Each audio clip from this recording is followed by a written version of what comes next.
کیوں نہ کریں وہ مدحت کے حقدار بھی ہیں، مدحت ان کی کیوں نہ کریں وہ مدحت کے حقدار بھی ہیں، بعد خدا جو اپنی حدوں میں مالک بھی مختار بھی ہیں، بعد خدا جو اپنی حدوں میں مالک بھی مختار بھی ہیں۔ تبلیغ اسلام کی منزل آسان بھی دشوار بھی ہے، تبلیغ اسلام کی منزل آسان بھی دشوار بھی ہے، رحمت کا گہوارہ بھی ہے، طائف کا بازار بھی ہے، رحمت کا گہوارہ بھی ہے، طائف کا بازار بھی ہے، مدحت ان کی کیوں نہ کریں وہ مدحت کے حقدار بھی ہیں۔ طوفانوں کا کیا ڈر ہم کو اسوائے احمد اپنے لیے، طوفانوں کا کیا ڈر ہم کو اسوائے احمد اپنے لیے، دریا بھی ہے ساحل بھی ہے، ناؤ بھی ہے پتوار بھی ہے، دریا بھی ہے ساحل بھی ہے،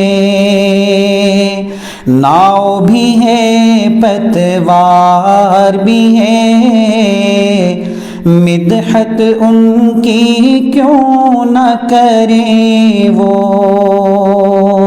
مدحت کے حقدار بھی ہیں۔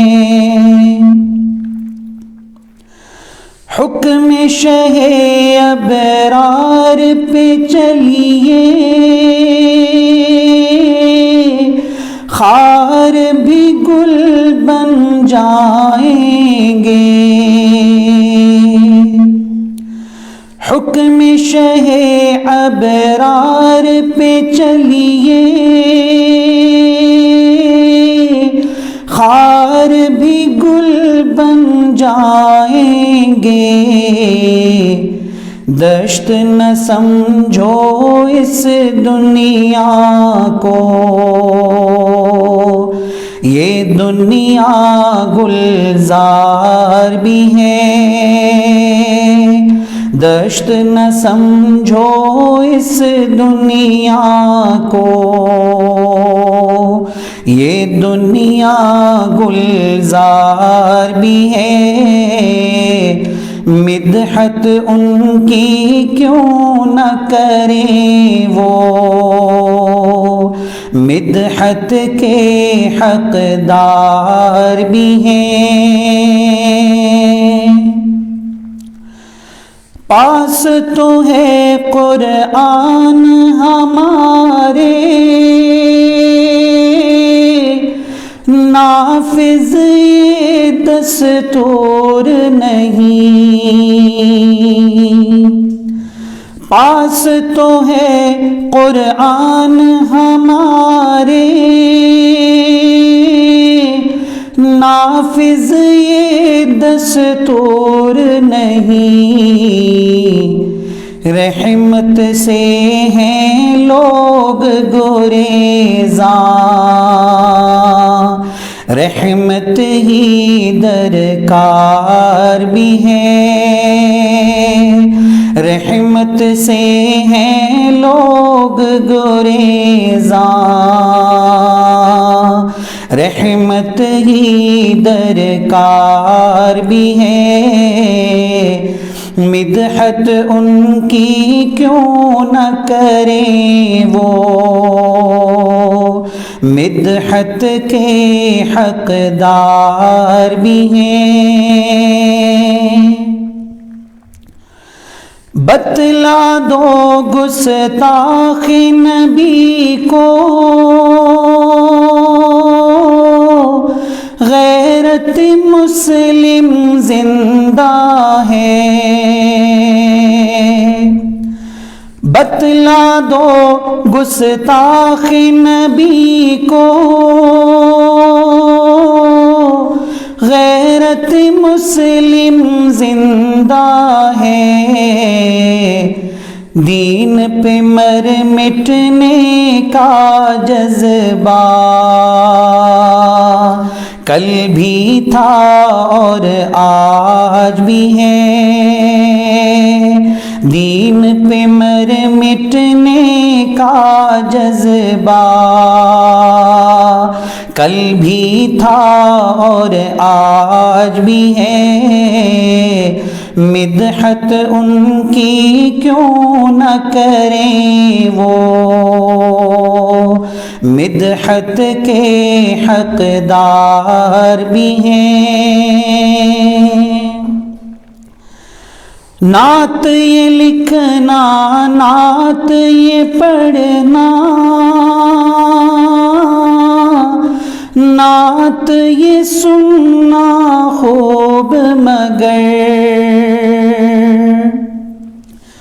نعت یہ لکھنا، نعت یہ پڑھنا، نعت یہ سننا خوب مگر، سب یہ زبانی دعوے ہیں کیا، دل سے ہمیں اقرار بھی ہے، سب یہ زبانی دعوے ہیں کیا، دل سے ہمیں اقرار بھی ہے، مدحت ان کی کیوں نہ کریں وہ، مدحت کے حقدار بھی ہیں، بعد خدا جو اپنی حدوں میں مالک بھی مختار بھی ہیں۔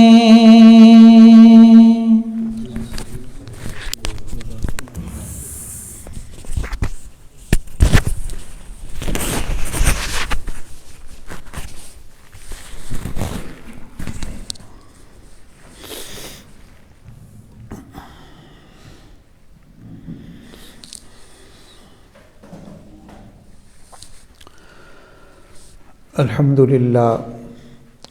للہ وکفا وسلام علی عبادہ الذین اصطفیٰ، اما بعد فاعوذ باللہ من الشیطان الرجیم، بسم اللہ الرحمن الرحیم، وتوبوا الی اللہ جمیعا ایہا المؤمنون لعلکم تفلحون۔ سبحان ربک رب العزة عما یصفون، وسلام علی المرسلین والحمد للہ رب العالمین۔ اللہم صل علی سیدنا محمد وعلی آل سیدنا محمد وبارک وسلم۔ اللہم صل علی سیدنا محمد وعلی آل سیدنا محمد وبارک وسلم۔ دین اسلام کا یہ حسن ہے کہ اس میں اللہ رب العزت نے توبہ کا دروازہ کھلا رکھا ہے، ہندوازم میں توبہ نہیں ہے۔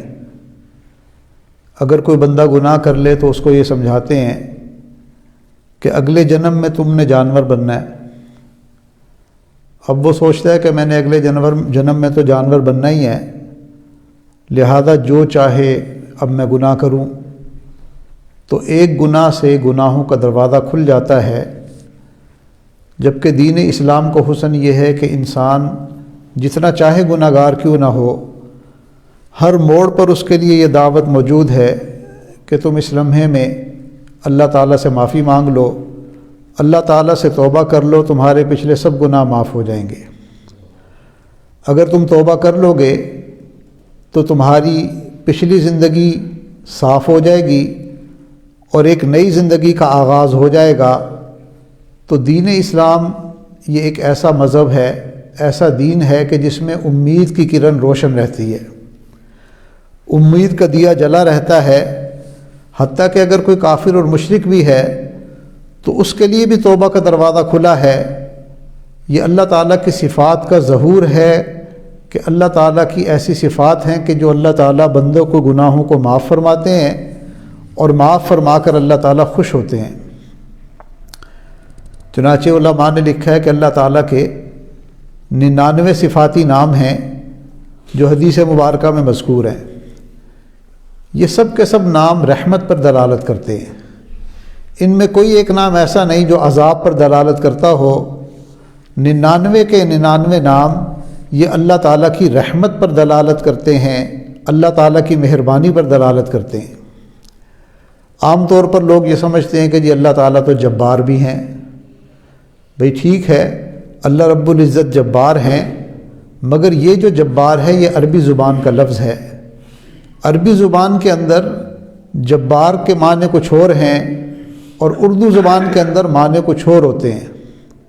مثال کے طور پر عربی زبان میں ایک لفظ ہے جس کو ذلیل کہا گیا، تو اردو میں تو اس کا معنی بنتا ہے بے عزت انسان، اور عربی کے اندر اس کا معنی ہے کمزور۔ جیسے قرآن پاک میں اللہ تعالیٰ نے صحابہ کو مخاطب کر کے فرمایا لقد نصرکم اللہ ببدر وانتم اذلہ، تحقیق اللہ تعالیٰ نے تمہاری مدد اور نصرت کی بدر کے اندر جبکہ تم بہت کمزور تھے، تمہاری حالت بڑی کمزوری کی حالت تھی۔ تو اب دیکھیں لفظ ایک ہی ہے، اردو میں اگر آپ کسی کو ذلیل کہہ دیں تو وہ لڑنے مرنے پر تیار ہو جائے گا کہ جس نے مجھے ذلیل کیوں کہا، اور عربی کے اندر لفظ وہی ہے، معنی اس کے مختلف ہیں۔ عربی میں ذلیل کہتے ہیں کمزور کو۔ اسی طرح عربی زبان میں ایک لفظ ہے دلہ، اس کا معنی ہے پہنچانے والا، دلالت کرنے والا، اور ہماری زبان کے اندر اس کے کچھ عجیب سے معنی ہیں۔ دلہ کے معنی کچھ اور ہی ہیں، مگر عربی زبان کے اندر اس کے معنی کچھ اور ہیں۔ تو ہم شروع میں جب حج عمرے پر جاتے تھے تو وہاں دلہ کمپنی کی بسیں چلتی ہیں، تو وہ بڑا عجیب لگتا تھا کہ بھئی یہ انہوں نے نام ہی عجیب سا رکھ دیا۔ تو بعد میں پھر ہمیں ہمارے حضرت جی نے سمجھایا کہ بھئی یہ عربی کے دلے ہیں، اردو کے دلے نہیں ہیں۔ عربی میں دلہ کا مطلب ہوتا ہے پہنچانے والا، جبکہ اردو کے اندر یہ گالی سمجھی جاتی ہے۔ تو کئی مرتبہ انسان جو ہے وہ عربی زبان کے لفظ کو اردو پر محمول کر رہا ہوتا ہے، وہ سمجھتا ہے کہ شاید یہ اردو ہے۔ چنانچہ ہماری زبان میں ایک لفظ ہے بندر، یہ بندر ایک جانور کا نام ہے، اور آپ کو پتہ ہے کہ کتنا عجیب سا جانور ہے۔ یہ عاجز جب امریکہ میں تھا تو اس وقت وہاں سعودی عرب کے جو سفیر تھے ان کا نام تھا بندر بن سلطان، اور وہ شاہی خاندان سے ان کا تعلق تھا، وہ وہاں کے شہزادے تھے۔ تو عجیب بات لگتی تھی کہ بھئی ان کے والد ان سے اتنے تنگ پڑے ہوئے تھے کہ ان کا نام ہی بندر رکھ دیا۔ تو بعد میں پھر سمجھانے والوں نے سمجھایا کہ جی عربی زبان میں بندر پھول کو کہتے ہیں، جبکہ اردو زبان کے اندر بندر جو ہے وہ ایک جانور کا نام ہے۔ تو اسی طرح قرآن پاک کے اندر اللہ تعالیٰ کے جو صفاتی نام آئے ہیں تو ان میں سے بعض نام ایسے ہیں کہ بظاہر وہ سخت الفاظ محسوس ہوتے ہیں، لیکن حقیقت میں اگر ان کے معنی پر غور کیا جائے تو ان کے معنی کے اندر رحمت اور نرمی چھپی ہوئی ہے۔ مثال کے طور پر جابر کا معنی اردو میں ہے جبر کرنے والا، لیکن عربی زبان میں اس کا معنی ہے جوڑنے والا۔ جیسے ہڈی ٹوٹتی ہے تو ٹوٹی ہوئی ہڈی کو جوڑنے والے کو جابر کہتے ہیں۔ تو جابر کا اصل معنی یہ کہ جو بندہ اللہ سے ٹوٹ جائے، اللہ ایسے انتظام کرتے ہیں کہ واپس لوٹ آئے اور پھر جڑ جائے۔ تو جبار بھی اللہ تعالیٰ کی رحمت پر دلالت کرتا ہے۔ قہار ہماری زبان میں تو کہتے ہیں بہت زیادہ ظلم کرنے والا، حالانکہ عربی زبان میں اس کا معنی ہے بلندی والا۔ چنانچہ جو اونچی چوٹی ہوتی ہے اسے قاہرہ کہتے ہیں۔ مصر کا ایک شہر ہے قاہرہ، بلند چوٹی والا۔ تو دیکھیں عربی زبان میں قاہرہ کا مطلب کچھ اور ہے اور اردو زبان میں قاہر اور قہار کا مطلب کچھ اور ہے۔ تو اللہ تعالیٰ کے 99 کے 99 نام یہ زیادہ تر رحمت پر جو ہے نا دلالت کرتے ہیں۔ کچھ نام تو واضح طور پر ہی رحمت ہے، مثال کے طور پر غفار معاف کرنے والا، غفور معافی عطا کرنے والا، ستار گناہوں پر پردہ ڈالنے والا۔ اسی طرح اللہ تعالیٰ کا ایک نام ہے حلیم۔ حلیم کہتے ہیں قدرت کے باوجود سزا دینے میں تاخیر کرنے والا، یعنی وہ ذات جس میں اتنا حلم ہے، اتنی برداشت ہے کہ اس کی آنکھوں کے سامنے گناہ ہوتا ہے، اللہ گناہ کرتے ہوئے دیکھتے ہیں اور پھر بھی فوراً نہیں پکڑتے، پھر بھی اللہ تعالیٰ ڈھیل دے دیتے ہیں، موقع دے دیتے ہیں کہ ممکن ہے کہ یہ بندہ معافی مانگ لے تو میں اس کو معاف کر دوں گا اور اس گناہ کی سزا نہیں دوں گا۔ چنانچہ دین اسلام نے ہمیں یہ تعلیم دی، التائب من الذنب کمن لا ذنب لہ، گناہوں سے توبہ کرنے والا ایسے ہوتا ہے جیسے اس نے گناہ کیا ہی نہیں۔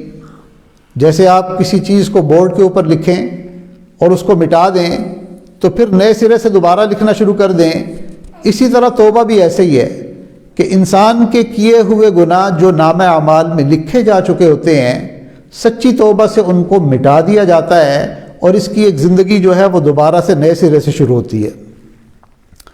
یاد رکھیں کہ گناہ بربادی کا سبب ہے۔ اب سوال یہ پیدا ہوتا ہے کہ انسان گناہ کیوں کرتا ہے؟ تو عام طور پر اس کی 3 وجوہات ہوتی ہیں۔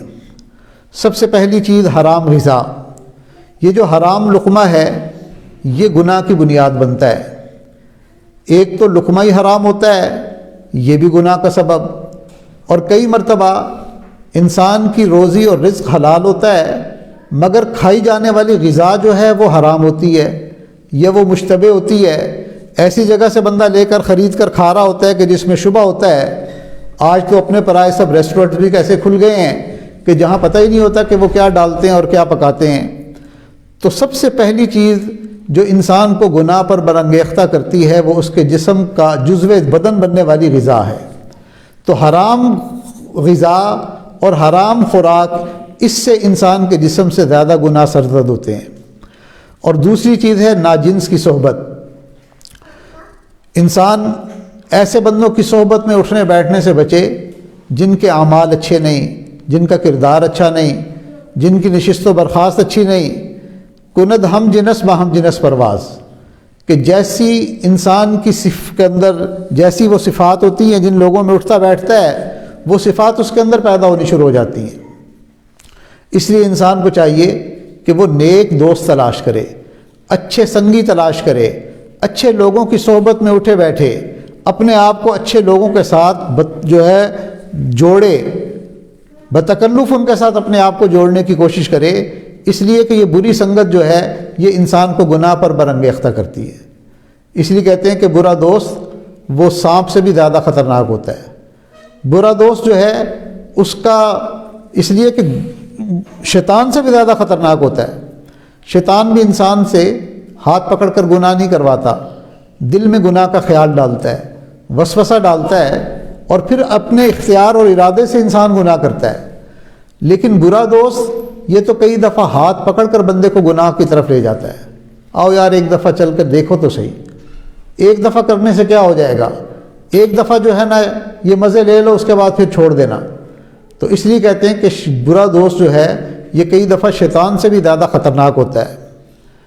اور تیسری چیز انسان کے نفس کے اندر کی بری خواہش، یہ بھی انسان کو گناہ پر برانگیختہ کرتی ہے اور اس کی وجہ سے انسان گناہ پر آمادہ ہو جاتا ہے۔ اس لیے فرمایا ان مولا کا لا یراک حین نہاک، تمہارا پروردگار تمہیں ایسی حالت میں نہ دیکھے جس کی طرف اس نے تمہیں منع کیا ہے، تمہیں ایسی جگہ میں نہ دیکھے جہاں جانے سے اس نے تمہیں منع کیا ہے۔ تو انسان کی پوری کوشش ہونی چاہیے کہ وہ اللہ تعالیٰ کے سامنے ایسی حالت میں نہ آئے جس حالت کے آنے پر، جس حالت کے کرنے پر اللہ تعالیٰ نے اس کو منع کیا ہے۔ ایسے مقام پر اپنے آپ کو نہ لے کر جائے جہاں جانے سے اللہ رب العزت نے منع کیا ہے۔ تو ہم ہر ایک بندہ ہم میں سے اس کو چاہیے کہ وہ اس بات کی پوری کوشش کرے۔ یہ جو 3 بنیادی اسباب ہیں گناہوں پر برانگیختہ ہونے کے، ایک حرام غذا، دوسرا بری صحبت، اور تیسرا بری خواہش نفس، ان تینوں کی اصلاح کی کوشش کرے۔ اور اگر پھر بھی گناہ ہو جائے، چونکہ انسان بشر ہے، بتقاضۂ بشریت کئی دفعہ اس سے گناہ سرزد ہو جاتا ہے، تو فوراً توبہ کرے، اس لیے کہ توبہ ہم سب پر لازم ہے۔ عوام پر تو گناہوں سے بچنا لازم ہے، لیکن جو نیک اور صلحاء ہیں ان کے لیے بھی توبہ ضروری ہے۔ اس لیے حضرت ذوالنورین مسیح رحمۃ اللہ علیہ فرمایا کرتے تھے، توبۃ العوام من الذنوب و توبۃ الخواص من الغفلہ، کہ عوام کی توبہ گناہوں سے ہوتی ہے اور خواص کی توبہ غفلت سے ہوتی ہے۔ اب کون ایسا بندہ ہے جو یہ کہے جی مجھے تو غفلت ہی نہیں ہوتی، مجھے تو وساوس ہی نہیں آتے؟ چنانچہ معلوم یہ ہوا کہ ہر عام اور خاص بندے کو توبہ کی ہر وقت ضرورت رہتی ہے، اور یہ توبہ بندے کو کرتے رہنا چاہیے۔ ایک دفعہ حضرت سہل تستری رحمۃ اللہ علیہ کو ایک مرتبہ شیطان نظر آ گیا، کہنے لگا کہ سہل بڑا نیک بنا پھرتا ہے، راتوں کو جاگتا ہے، نیکیاں کرتا ہے، کیا کمال ہے، قیامت کے دن مغفرت تو میری بھی ہو جائے گی۔ تو انہوں نے کہا تیری مغفرت کیسے ہوگی؟ تو شیطان نے کہا دیکھو رب کریم کا فرمان ہے، ان رحمتی وسعت کل شیء، کہ میری رحمت تو ہر چیز سے زیادہ وسیع ہے، تو میں بھی ایک چیز ہوں، تو ظاہر ہے کہ اللہ کی رحمت تو مجھ سے بھی وسیع ہے، تو بخشا تو میں نے بھی جانا ہے۔ تو اب یہ بات سن کر حضرت سہل تستری رحمۃ اللہ علیہ ذرا پریشان ہو گئے کہ شیطان کہنے لگا تم نے کیسے اللہ کی رحمت کو مقید کر دیا؟ جب اللہ کی رحمت وسیع ہے تو میں بھی اسی میں شامل ہوں۔ تو علماء نے اس کا جواب یہ لکھا کہ اللہ تعالیٰ کی رحمت تو علی الاطلاق سب کے لیے ہے، مگر کوئی اس میں داخل ہی نہ ہونا چاہے تو پھر رحمت کا کیا قصور؟ شیطان نے تو یہ طے کیا ہے کہ میں نے اس رحمت میں داخل ہی نہیں ہونا، میں نے اللہ تعالیٰ کی فرما برداری کی طرف آنا ہی نہیں۔ تو اللہ کی رحمت ہر چیز پر وسیع ہے، اللہ تعالیٰ کی رحمت ہر چیز پر فائق ہے، لیکن اگر کوئی بندہ اس رحمت کے اندر داخل ہی نہ ہونا چاہے تو پھر اس میں رحمت کا قصور نہیں۔ چنانچہ توبہ کی تفصیلات میں سے یہ ہے کہ جب بھی انسان گناہوں کا ارتکاب کرتا ہے تو دل پر ایک نقطہ لگ جاتا ہے۔ حدیث مبارکہ میں ہے ان العبد اذا اخطأ خطیئۃ نقطۃ فی قلبہ نقطۃ سوداء، کہ جب بھی کوئی انسان خطا کرتا ہے، گناہ کرتا ہے، تو اس کے دل پر ایک سیاہ نقطہ لگ جاتا ہے۔ اگر وہ گناہ سے ہٹ جائے اور استغفار اور توبہ کر لے تو دل صاف ہو جاتا ہے اور وہ نقطہ مٹ جاتا ہے۔ چنانچہ جب کوئی نیکی کا کام کر لیتا ہے تو پھر اللہ تعالیٰ اس گناہ کے نقطے کو دل سے مٹا دیتے ہیں۔ اب شیطان کئی مرتبہ انسان کے ذہن میں یہ بات ڈالتا ہے کہ تو نے تو اتنے گناہ کیے ہیں،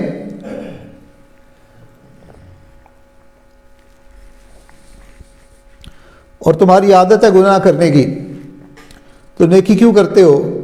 نیکی کا کیا فائدہ؟ تو بھائی دیکھیں اس حدیث سے یہ پتہ چلتا ہے کہ گناہوں کے نقطے دل پر لگ رہے ہیں تو نیکی کا صابن بھی تو لگنا چاہیے۔ اگر ہم گناہ کرنے سے باز نہیں آ رہے تو توبہ کرنے سے کیوں باز آئیں؟ بھئی اگر نقطے لگ رہے ہیں تو انسان کو توبہ کا صابن بھی لگاتے رہنا چاہیے، اللہ تعالیٰ معاف فرما دیں گے۔ کئی مرتبہ تو طلباء کے ذہن میں شیطان یہ ڈالتا ہے کہ تیری نظر تیرے قابو میں نہیں، تیری نظر بھی ناپاک ہے تو تمہارے پڑھنے کا کیا فائدہ؟ تو اس وقت بھی انسان کو سوچنا چاہیے۔ حدیث پاک میں آتا ہے کہ دیکھیں جب کوئی بندہ علم سیکھتا ہے تو علم کا ایک باب سیکھنا 1000 رکعت پڑھنے سے زیادہ افضل ہے۔ تو ٹھیک ہے اگر ایک طالب علم سے بالفرض گناہ بھی ہو جاتا ہے، غلطی بھی ہو جاتی ہے، کوتاہی بھی ہو جاتی ہے، آنکھ بھی خطا کر جاتی ہے، لیکن یہ جو علم کا کام ہے، پڑھنے پڑھانے والا عمل ہے، یہ اللہ کو کتنا محبوب ہے، اس کی وجہ سے کتنے گناہ معاف ہوتے ہیں۔ تو نیکیاں گناہوں کو مٹا دیتی ہیں۔ گناہ انسان سے سرزد ہوتے ہیں اور نیکیاں گناہوں کو مٹا دیتی ہیں۔ اس لیے انسان کو چاہیے کہ وہ ہمیشہ توبہ پر کمر بستہ رہے اور ہر حال میں توبہ کرتا رہے۔ گناہ انسان کی نیکیوں کو کھا جاتا ہے۔ ابن مسعود رضی اللہ تعالیٰ عنہ سے روایت ہے، نبی علیہ السلام نے فرمایا اتقوا مظالم ما استطعتم، کہ تم ظلم کرنے سے بچو جتنی تمہارے اندر استطاعت ہے، کیونکہ بندہ قیامت کے دن اتنی نیکیاں لے کر آئے گا کہ وہ یہ سمجھے گا کہ بس میں نجات پا گیا، اتنی زیادہ میری نیکیاں ہیں۔ تو اس وقت کہا جائے گا کہ فلاں شخص پر تیرا ظلم تھا، لہذا یہ جو ظلم کیا تھا اس کی نیکیوں میں سے اس کو پیمنٹ کر دو، حتیٰ کہ اس کی نیکیاں آہستہ آہستہ ختم ہوتی چلی جائیں گی اور جس پر اس نے ظلم اور زیادتی کی ہوگی وہ باقی ہوں گے۔ تو اس لیے فرمایا کہ انسان کو چاہیے کہ وہ توبہ بھی ساتھ ساتھ کرتا رہے۔ کئی مرتبہ گناہوں کی وجہ سے نیکیوں کو مٹا دیا جائے گا، جیسے حسد کے بارے میں فرمایا ان الحسد یأکل الحسنات کما تأکل النار الحطب، حسد آگ نیکیوں کو ایسے کھا لیتا ہے جیسے آگ خشک لکڑی کو کھا لیتی ہے۔ تو اللہ تعالیٰ کے سامنے نافرمانی کرنا، اللہ تعالیٰ کی حکموں کی نافرمانی کرنا، یہ گناہ کہلاتا ہے۔ تو ایک ڈر تو انسان کو یہ ہونا چاہیے کہ یہ گناہ میری نیکیوں کو کھا جائے گا، تو اس لیے ہم اللہ تعالیٰ کے سامنے گناہ کر رہے ہیں، یہ بھی بہت بڑی بات ہے۔ حضرت عمرو بن العاص رضی اللہ تعالیٰ عنہ فرمایا کرتے تھے کہ گناہوں کے چھوٹے ہونے کو نہیں دیکھو، یہ دیکھو کہ کس کے سامنے تم گناہ کرنے کی جرات کر رہے ہو۔ بندہ یہ سوچے کہ میں جب گناہ کر رہا ہوں تو میرے اس گناہ کو دیکھنے والا کون ہے۔ آج چھوٹے بچے کی گواہی سے بھی بندہ ڈرتا ہے، مگر کم ڈرتا ہے، لیکن بڑے بندے کی گواہی سے تو سبھی ڈرتے ہیں۔ تو سوچے کہ اللہ تعالیٰ کتنے بڑے ہیں، کتنی عظمت والے ہیں۔ اگر میں اللہ تعالیٰ کے سامنے گناہ کر رہا ہوں تو یہ بہت بڑی جرت ہے، یہ گویا کہ میں اللہ تعالیٰ کو ہی اپنے خلاف قیامت کے دن گواہ بنا رہا ہوں۔ تو اس لیے انسان اس بات سے بھی ڈرے کہ گناہ میری نیکیوں کو کھا جائیں گے، اور اس بات سے بھی ڈرے کہ یہ گناہ کا کرنا اللہ تعالیٰ کے سامنے بہت بڑی جرت ہے، مجھے اس بات سے ڈرنا چاہیے۔ ابن قیم رحمۃ اللہ علیہ فرمایا کرتے تھے کہ دیکھو گناہ چھوٹا ہے یا بڑا، اس ذات کی عظمت کو دیکھو جس کے سامنے تم نے گناہ کیا، اس ذات کی عظمت بہت بڑی ہے۔ چھوٹے کے سامنے گناہ کرنا یہ بھی قابل شرم ہے، اور بہت بڑی ہستی کے سامنے گناہ کرنا یہ بہت زیادہ انسان کے لیے قابل شرم ہے۔ اس لیے ایک بزرگ فرماتے تھے کہ اللہ رب العزت نے میرے دل میں الہام فرمایا کہ میرے بندے، جب تم گناہ کرنے لگتے ہو تو تم ان تمام دروازوں کو بند کر لیتے ہو جس سے لوگ تمہاری طرف دیکھتے ہیں، مگر اس دروازے کو بند کرنا بھول جاتے ہو جس سے میں پروردگار تمہاری طرف دیکھتا ہوں۔ تو کیا تم اپنی طرف دیکھنے والوں میں سب سے کم تر مجھے ہی سمجھتے ہو؟ اللہ اکبر کبیرہ۔ تو گناہ کرتے ہوئے بندہ یہ سوچے کہ بھئی میں لوگوں کے سامنے تو گناہ کر نہیں سکتا، میں بچے کے سامنے بھی گناہ نہیں کر سکتا، میں چند لوگوں کے سامنے بھی گناہ کی ذلت برداشت نہیں کر سکتا، میں اپنی طرف دیکھنے والوں سے ڈرتا ہوں، مجھے اپنی ذلت کا احساس ہوتا ہے۔ تو اللہ بھی تو مجھے دیکھتے ہیں اور ہر وقت دیکھتے ہیں، اور کوئی دروازہ ایسا نہیں جو اللہ تعالیٰ کے دیکھنے میں روک بن سکے، کوئی دیوار ایسی نہیں جو اللہ تعالیٰ کی دیکھنے میں رکاوٹ بن سکے۔ تو بھائی اگر میں اپنی طرف دیکھنے والوں سے، ان کی نظروں سے ڈرتا ہوں، تو کیا ان دیکھنے والوں میں سب سے کم تر اللہ ہی ہیں کہ اللہ تو مجھے ہر جگہ دیکھتے ہیں، ہر وقت دیکھتے ہیں، ہر عمل کو دیکھتے ہیں، اور مجھے اللہ تعالیٰ سے حیا ہی نہیں آتی۔ تو جب انسان اس طرح اپنے آپ کو احساس دلاتا ہے تو پھر شیطان کا وار اس پر نہیں چلتا، اور وہ بندہ اپنے آپ کو گناہوں سے روک لیتا ہے۔ حدیث مبارکہ میں ہے کہ گناہوں کی 3 قسمیں ہیں۔ ذنب یغفر، ایک تو وہ گناہ جو معاف ہو جائیں گے، دوسرا ذنب لا یغفر، دوسرے نمبر پر وہ گناہ جو ہرگز معاف نہیں ہوں گے، اور تیسرا وذنب یجازا فی، اور وہ گناہ جن کا بدلہ دینا پڑے گا۔ مثال کے طور پر وہ گناہ جو معاف نہیں ہوگا، الشرک باللہ، وہ اللہ تعالیٰ کے ساتھ شرک کرنا ہے۔ ان اللہ لا یغفر ان یشرک بہ، بے شک اللہ تعالیٰ مشرک کی مغفرت نہیں فرمائیں گے، ولکن اللہ یغفر من یشاء، اور باقی جس کی چاہیں گے مغفرت فرما لیں گے۔ اس لیے بندہ اس معاملے میں بہت کیئرفل رہے، بہت زیادہ اس معاملے میں ہوشیار رہے کہ مجھ سے شرک کا ارتکاب نہ ہو، میں کسی بھی معاملے میں، اپنی سوچ میں، اپنے عقیدے میں، اپنے عمل میں کسی غیر اللہ کو اللہ کے ساتھ شریک نہ کر رہا ہوں۔ اللہ تعالیٰ صرف عمل کو ہی نہیں دیکھتے، اللہ دلوں کی نیت کو بھی جانتے ہیں کہ اس کے دل کے اندر کیا ہے۔ کیا کہیں کسی مخلوق کو اس نے اللہ تعالیٰ کا ہم پلہ تو نہیں سمجھ لیا، اللہ تعالیٰ کا برابر تو نہیں سمجھ لیا؟ تو یہ شرک ہے، اللہ کی ذات اور صفات کے اندر کسی انسان کو شریک سمجھنا اور اسے نفع اور نقصان کا مالک سمجھنا۔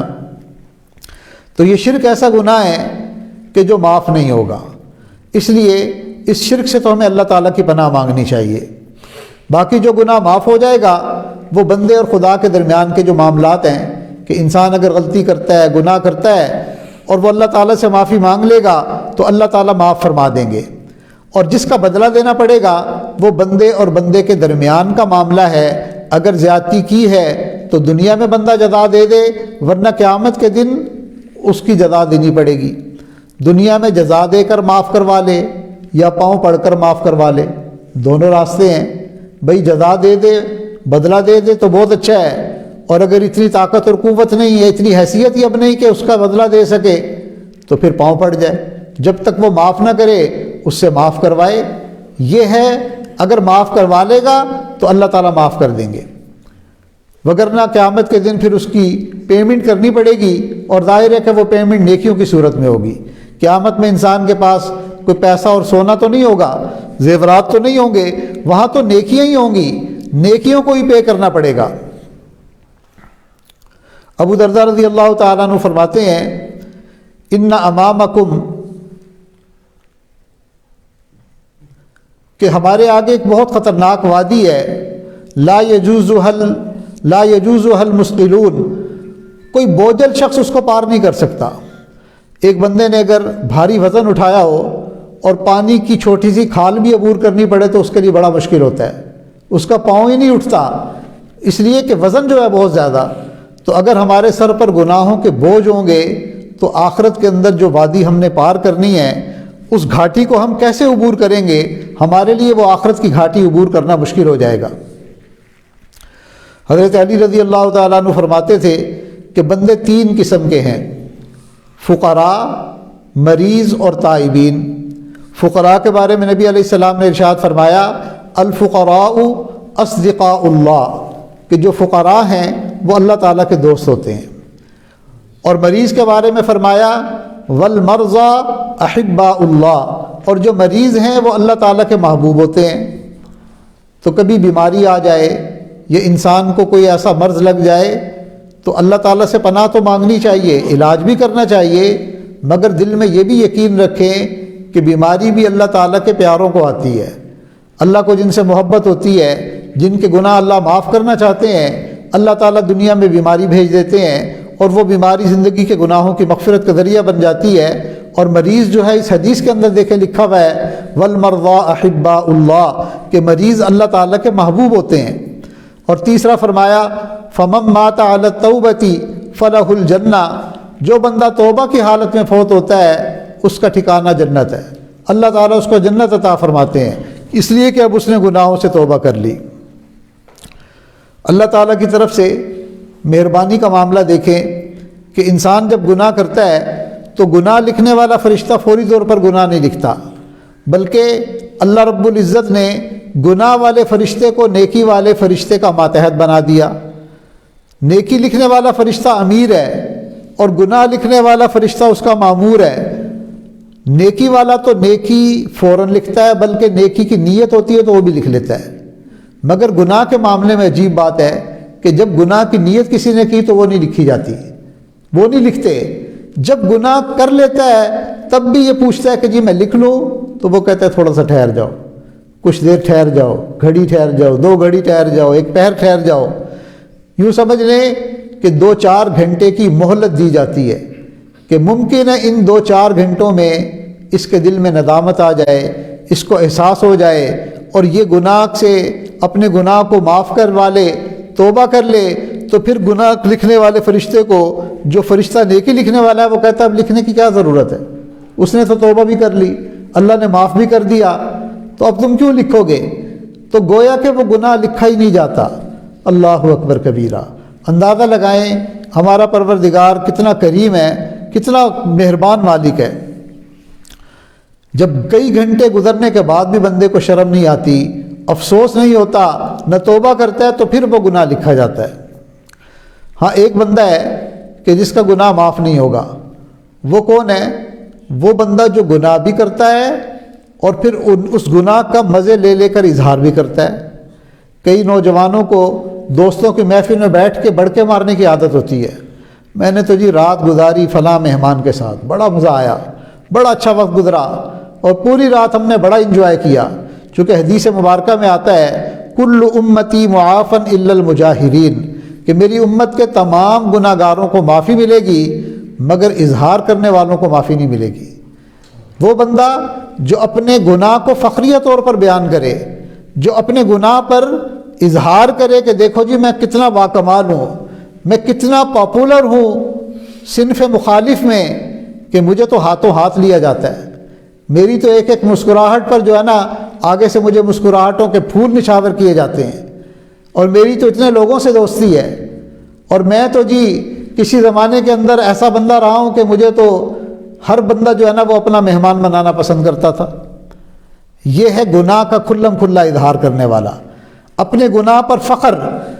بظاہر اس کا لہجہ ایسے ہوتا ہے کہ جیسے میں تو گناہ سے توبہ کرنے والا ہوں، مگر حقیقت میں وہ لوگوں کو بتا رہا ہوتا ہے کہ میں بڑی شے تھا، میں بڑی چیز تھا، میں تو اپنے زمانے کا جو ہے نا بڑا پاپولر تھا، کہ لوگ مجھے ہاتھوں ہاتھ لیتے تھے، گناہ کے مواقع پر لوگ میرے ساتھ وقت گزارنا اپنی شان سمجھتے تھے، میرے بستر پر رات گزارنا اپنی شان سمجھتے تھے، میں بڑی پہنچی ہوئی چیز تھا۔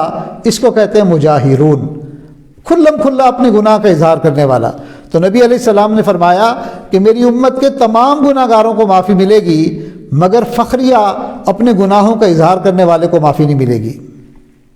تو کئی لوگوں کو کارگزاری سنانے کا بڑا شوق ہوتا ہے کہ جی میں بڑا سمارٹ ہوں، اور میں نے فلاں کو ایسے بے وقوف بنایا، اور فلاں کو میں نے ایسے الو بنایا۔ اور کئی دفعہ ایسے لوگ بھی ہوتے ہیں جو اپنی باتوں کے اندر بھی اس طرح کی باتیں کرتے ہیں، میں نے تو ایسی بات کی کہ وہ سڑتا ہی رہے گا، ایسی جلانے والی بات کی کہ بس اس کو تو وہ اپنے زخم ابھی تک چاٹ رہا ہوگا۔ اب بتائیں، ایک تو دل دکھانے والا گناہ کیا، ایک تو کسی بندے کے دل کو تکلیف پہنچائی، اور اب اس کو آگے فخر سے بتا بھی رہا ہے کہ میں نے ایسا جواب دیا، ایسی بات کی کہ وہ سڑتا رہے گا۔ یا عورتیں بھی کئی دفعہ کہہ دیتی ہیں کہ میں نے تو آگے سے ایسی بات کی کہ سڑتی رہی ہوگی آگے سے۔ اب بتائیں، یہ گناہ کا اظہار نہیں ہے؟ تو اس لیے اس سے بچنا چاہیے۔ اگر اب تک ہم سے کوئی اس طرح کی غلطی ہو گئی ہے تو اب ہم معافی مانگ لیں، کیونکہ ہم نے نبی علیہ السلام کے ارشاد جو سن لیا کہ بھئی گناہوں کا فخریہ اظہار کرنے والا بندہ یا گناہوں کو ظاہر کرنے والا بندہ، اس کی مغفرت جو ہے وہ نہیں ہوگی۔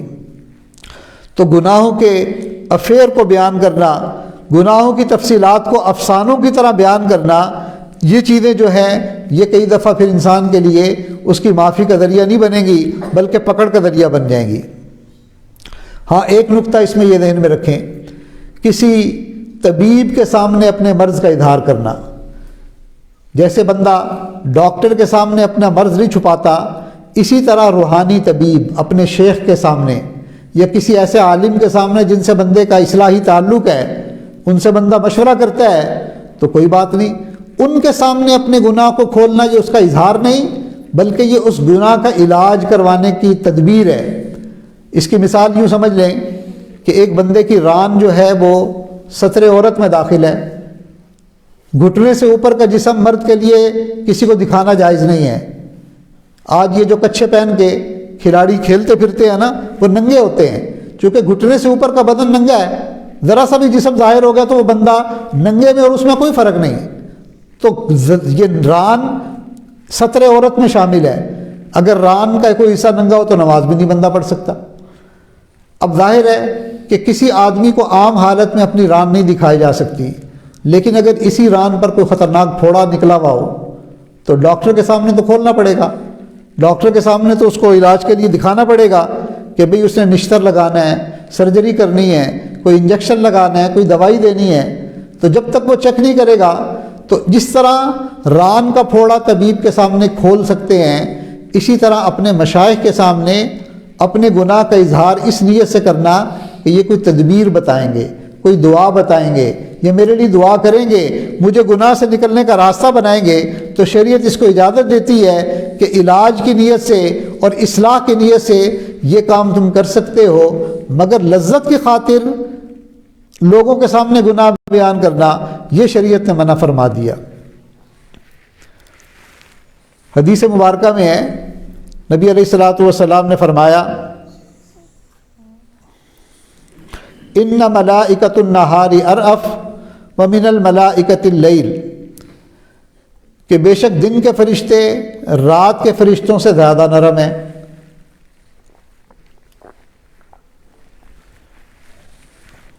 دیکھیں فرشتے تو ویسے بھی گناہ لکھنے میں بہت نرمی کرتے ہیں، لیکن اس حدیث سے پتہ چلتا ہے کہ دن کے فرشتے نرم ہیں، رات کے فرشتے گرم ہیں۔ کیا مطلب؟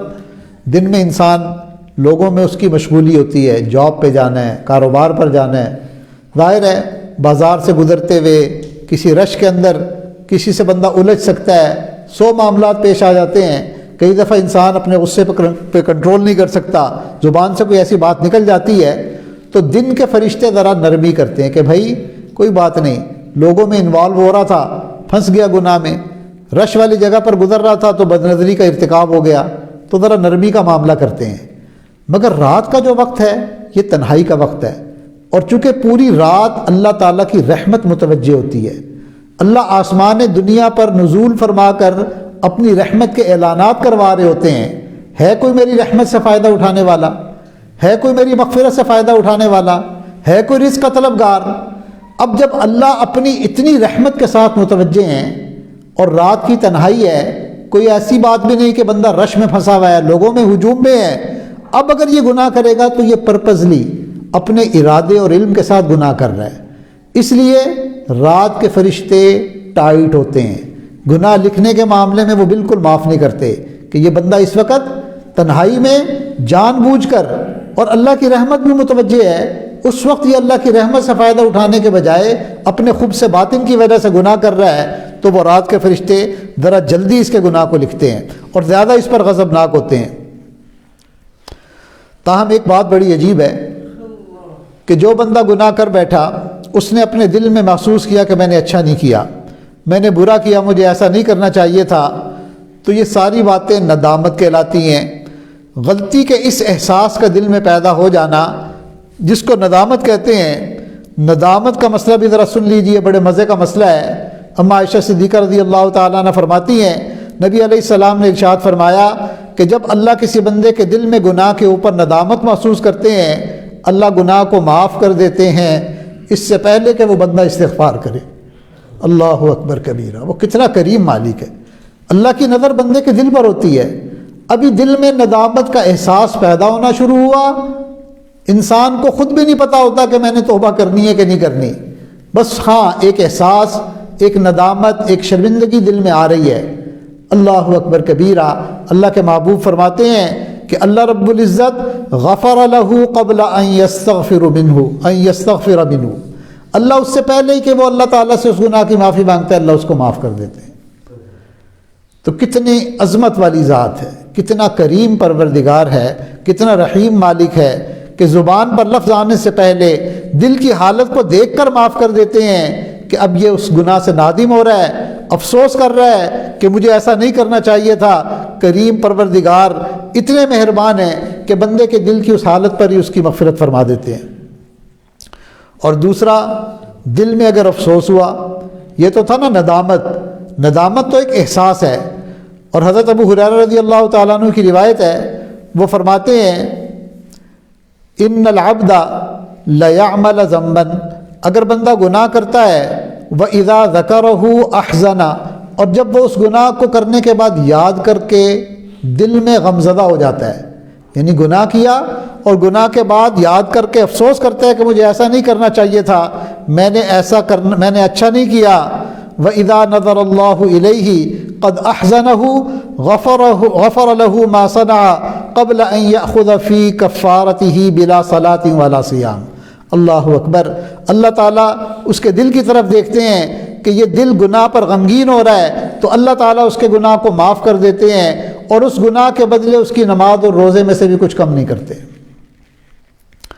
تو گناہ پر افسردہ ہونے پر، ندامت کے آنے پر بھی معافی مل جاتی ہے، اور گناہ پہ انسان کو اگر افسوس ہو تو اس پر بھی اللہ معاف فرما دیتے ہیں۔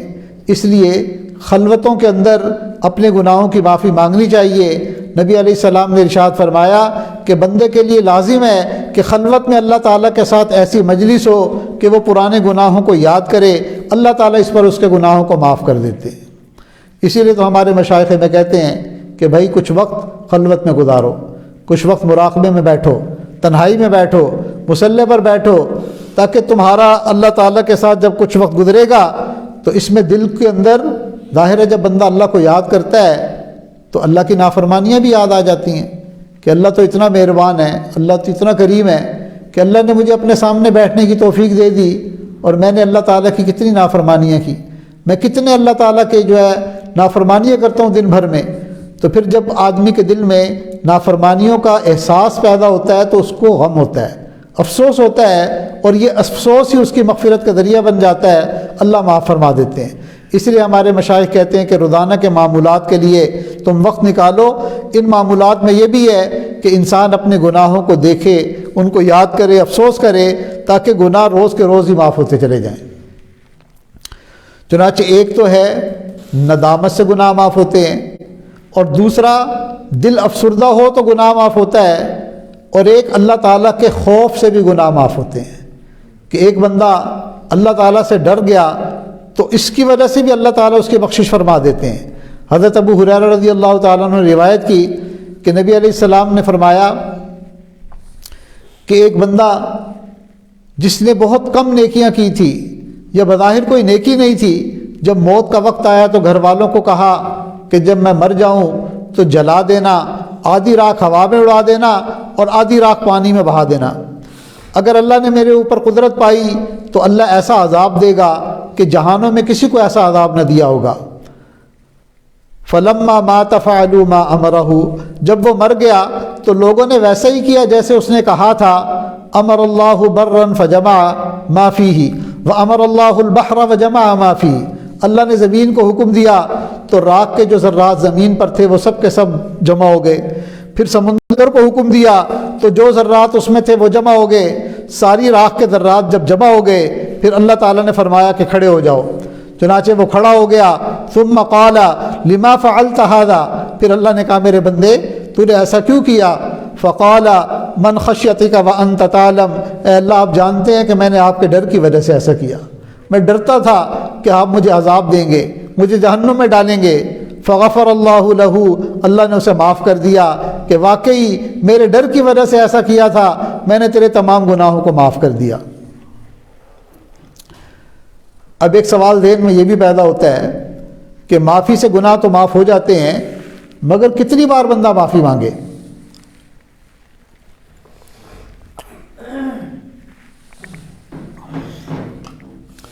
اب یہ تو نہیں کہ روز ہی ایک وتیرہ ہی بنا لیا ہے کہ معافی مانگو۔ تو نبی علیہ السلام کے ارشاد کنز العمال میں ہے کہ حدیث قدسی ہے، اللہ رب العزت فرماتے ہیں میں اس سے بلند ہوں کہ دنیا میں کوئی بندہ گناہ کرے اور میں پردہ ڈال دوں، اور پردہ ڈالنے کے بعد پھر اسے رسوا کروں۔ اب کتنے گناہ ایسے ہیں جو ہم نے کیے اور کسی کو پتہ ہی نہیں سوائے اللہ رب العزت کے۔ تو مخلوق کتنا نیک سمجھتی ہے اور اللہ رب العزت جانتے ہیں کہ ہم نے کیا کیا عمل کیے، تو اللہ نے دنیا میں پردہ ڈال دیا تو اللہ فرماتے ہیں کہ میں اس سے بلند ہوں کہ پھر اس کو رسوا کروں۔ تو بھئی جب اللہ نے پردے ڈال ہی دیے تو ہم اللہ سے معافی بھی مانگ لیں کہ اے اللہ اب آپ معاف بھی فرما دیجئے۔ آگے فرمایا اور میں اپنے بندوں کو معاف کرتا رہوں گا جب تک وہ مجھ سے معافی مانگتا رہے گا۔ تو جب اللہ اتنے کریم ہیں کہ جب تک بندہ معافی مانگتا رہے گا اللہ معاف کرتے رہیں گے، تو ہم بھی بار بار معافی مانگیں، بار بار اللہ تعالیٰ ہمارے گناہوں کو معاف فرمائیں گے۔ تو اس لیے اللہ تعالیٰ کو بندوں کی معافی پسند ہے۔ حدیث پاک میں فرمایا اگر تم سارے فرشتہ صفت بن جاؤ کہ کوئی ایک بھی گناہ کرنے والا نہ ہو، تو اللہ تعالیٰ تمہاری جگہ ایک قوم کو پیدا کر دے گا، وہ گناہ کر کے اللہ سے معافی مانگیں گے اور اللہ ان سب کے گناہوں کو معاف فرما دیں گے۔ بھئی اللہ تعالیٰ کو اپنے بندوں کو معاف کرنا پسند ہے، اس لیے انسان کو چاہیے کہ وہ جتنی دفعہ بھی ہو سکتا ہے معافی مانگے، بار بار اگر گناہ ہوتا ہے بار بار معافی مانگے۔ اور بعض تو ایسے ہوں گے کہ ان کے گناہ ان کی نیکیوں میں تبدیل کر دیے جائیں گے۔ چنانچہ ابو ہریرہ رضی اللہ تعالیٰ عنہ فرماتے ہیں، نبی علیہ السلام کا ارشاد ہے،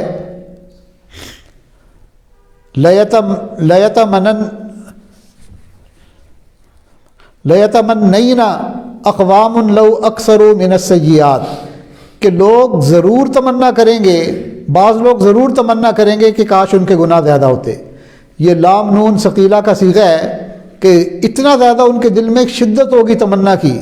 یہ کون لوگ ہوں گے؟ الذین بدل اللہ عز وجل سیئاتہم حسنات، یہ وہ لوگ ہوں گے جن کے گناہوں کو اللہ نیکیوں سے تبدیل فرما دیں گے۔ تو ان کی تمنا ہوگی کاش ہمارے گناہ اور زیادہ ہوتے تاکہ اور زیادہ ہمیں نیکیاں مل جاتی۔ اللہ اکبر کبیرہ، واقعی قیامت کے دن مغفرت کہے گی کہ ادھر آ، میں گناہ گاروں میں ہوں۔ تو اللہ تعالیٰ کی شان دیکھیں کہ گناہ کرنے والے بندے کو مایوس ہی نہیں کرتے، بلکہ اللہ تعالیٰ کئی مرتبہ گناہ کو بندے کے لیے فائدے کا سبب بنا دیتے ہیں۔ ابن عمر رضی اللہ تعالیٰ عنہ کی روایت ہے، نبی علیہ السلام نے ارشاد فرمایا، ان اللہ تعالی لینفع العبد بالذنب بذنبہ، کہ کبھی اللہ تعالیٰ بندے کے گناہ کو بھی اس کے لیے فائدہ مند بنا دیتے ہیں۔ کیسے فائدہ مند بنتا ہے؟ کہ وہ بندہ گناہ پر شرمندہ ہوتا ہے، روتا ہے، اتنے اخلاص سے معافی مانگتا ہے کہ اللہ اس کے گناہ کو نیکی بنا دیتے ہیں اور وہ اس کے لیے فائدے کا ذریعہ بن جاتا ہے۔ اللہ اکبر کبیرہ۔ چنانچہ بنی اسرائیل کا ایک واقعہ ہے کہ بنی اسرائیل کا ایک نوجوان تھا جو بڑا خطا کار تھا، گناہ گار تھا۔ اللہ تعالیٰ نے اس کے گناہوں کو معاف فرما دیا اور موسیٰ علیہ السلام کو فرمایا کہ میرے بندے نے ایسی توبہ کی کہ اس کے توبہ کے ثواب کو پورے شہر والوں پر تقسیم کر دیا جاتا تو شہر کے سب گنہ گاروں کو معاف کر دیا جاتا۔ اندازہ لگائیں کہ ہمارا یہ دین اسلام یہ کتنا خوبصورت دین ہے، شریعت کے اندر کیا حسن ہے کہ جتنا بھی گناہ گار بندہ کیوں نہ ہو، جتنا بھی خطا کار بندہ کیوں نہ ہو، اس کے لیے معافی کا امکان ہے کہ ابھی توبہ کرے، ابھی گناہ معاف، اور زیادہ اخلاص سے توبہ کرے تو اللہ تعالیٰ اس کے گناہوں کو بھی نیکیوں سے تبدیل فرما دیں گے۔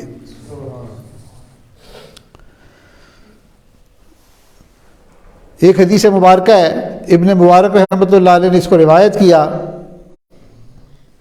ان العبد لیذنب الذنب فیدخل به الجنہ، کہ ایک بندہ گناہ کرتا ہے اور اس کی وجہ سے جنت میں داخل ہو جاتا ہے۔ اللہ اکبر کبیرہ۔ اس کا نصب العین ہوتا ہے کہ میں نے توبہ کرنی ہے اور وہ گناہ سے دوڑتا ہے توبہ کی طرف حتیٰ کہ اللہ جنت میں داخل فرما دیں گے۔ تو ہم میں سے بھی ہر ایک کا یہ نصب العین ہونا چاہیے کہ ہم نے اللہ تعالیٰ کا فرما بردار بندہ بننا ہے، ہم نے اللہ تعالیٰ کا نیک بندہ بننا ہے۔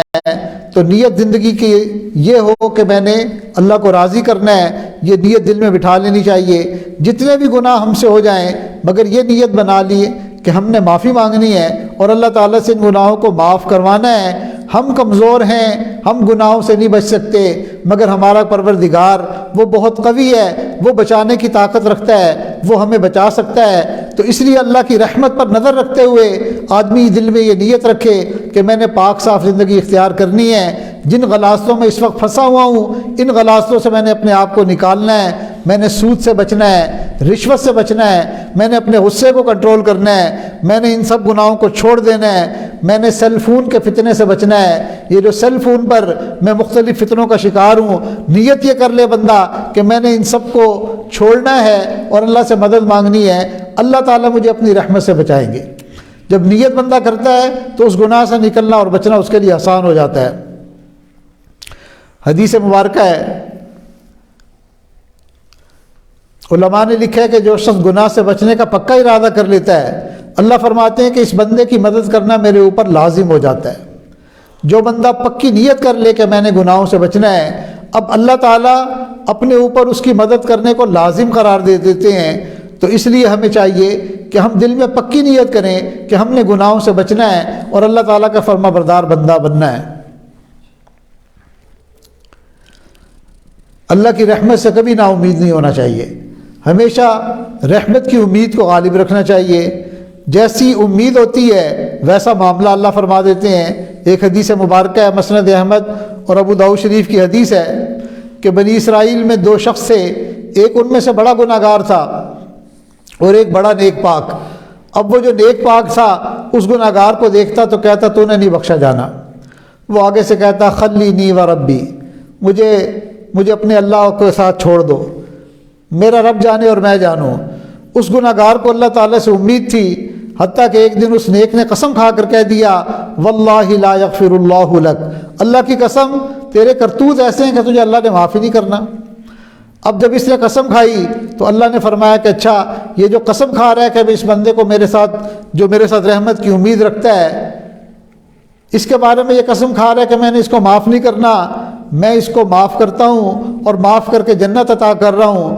اور اس بندے نے جو اپنے آپ کو نیک سمجھتا تھا، اس نے میرے بندے کو مجھ سے نا امید کیا، لہذا میں اس کے لیے جہنم تیار کر رہا ہوں۔ اللہ اکبر کبیرہ۔ اس سے اندازہ لگائیں کہ ہمیں اللہ تعالیٰ کی رحمت سے کتنی امید رکھنی چاہیے کہ اللہ تعالیٰ مغفرت فرما دیں گے۔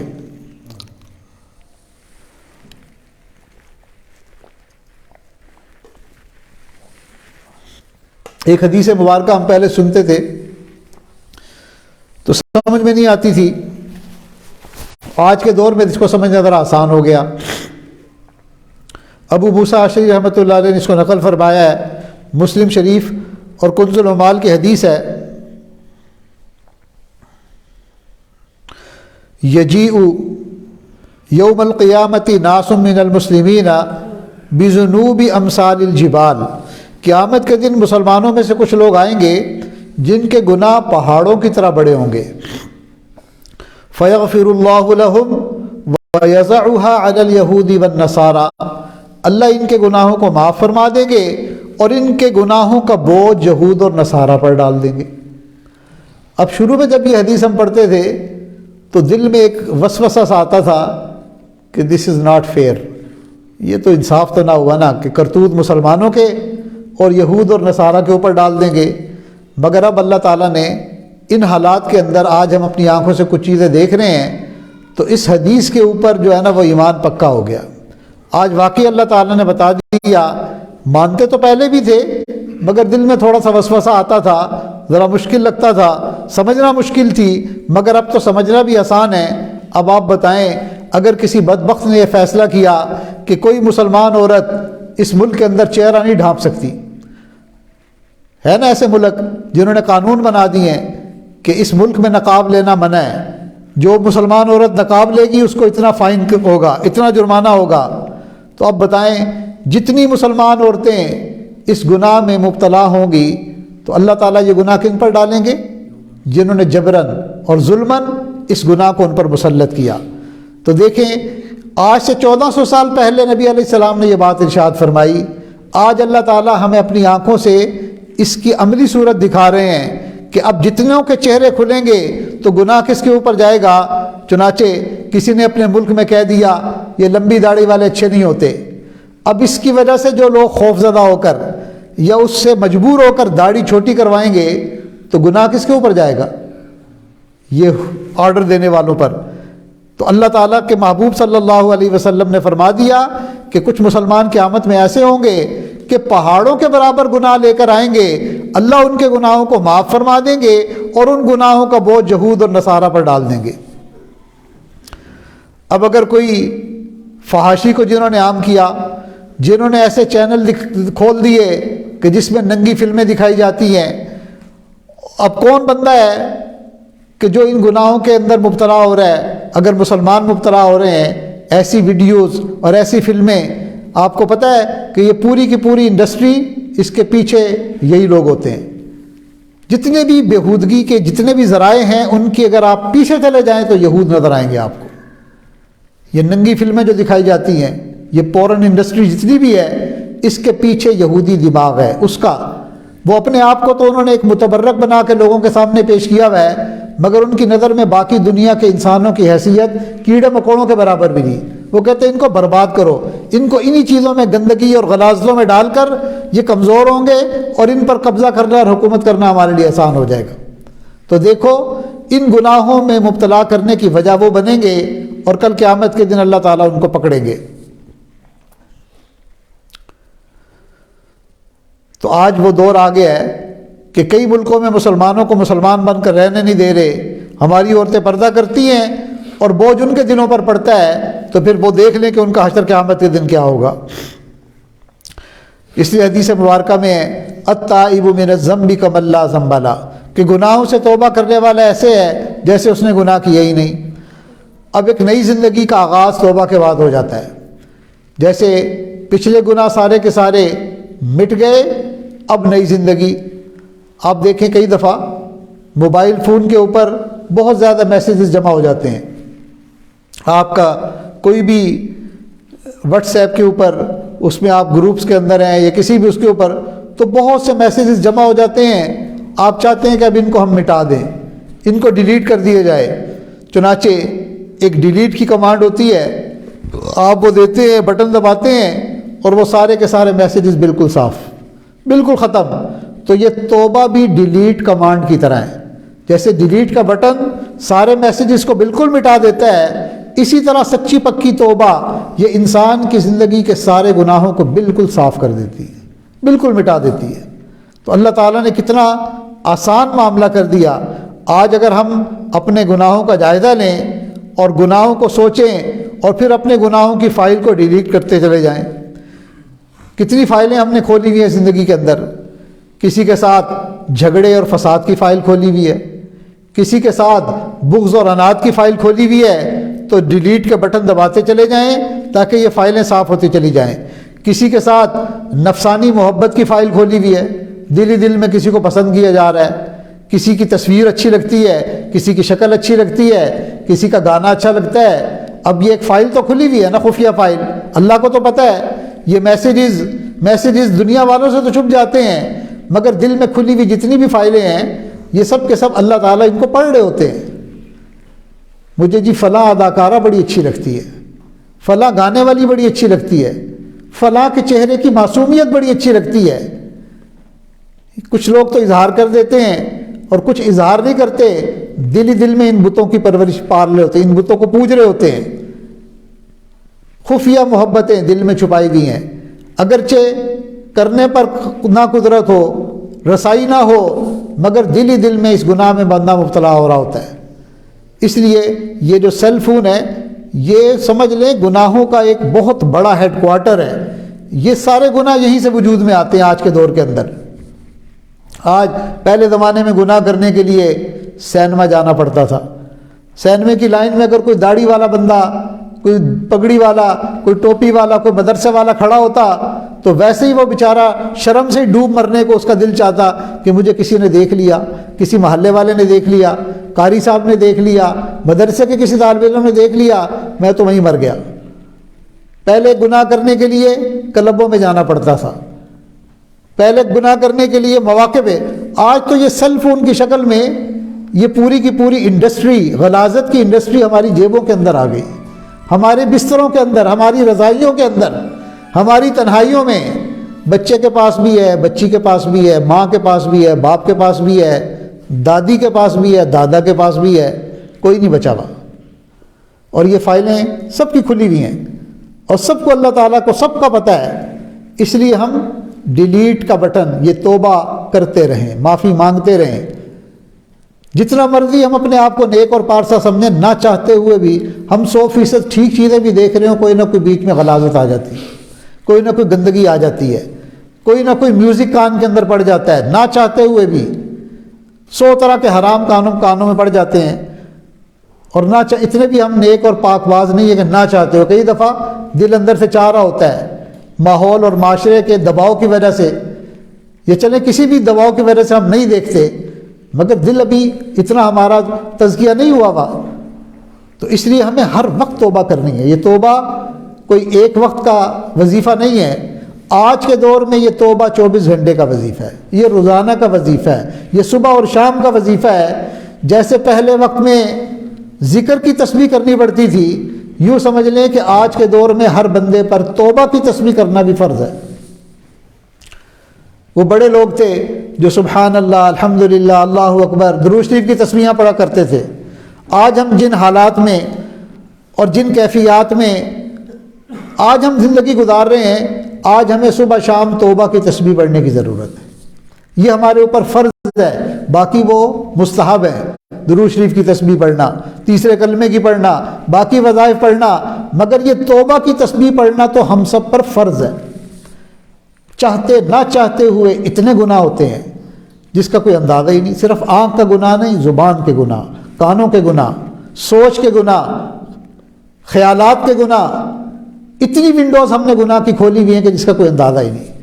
اس لیے اس توبہ کو ہم عام موضوع نہ سمجھیں، یہ ہمارا صبح شام کا وظیفہ ہے، یہ ہمارا مستقل وظیفہ ہے، یہ مستقل اس عمل کو ہمیں کرنا چاہیے۔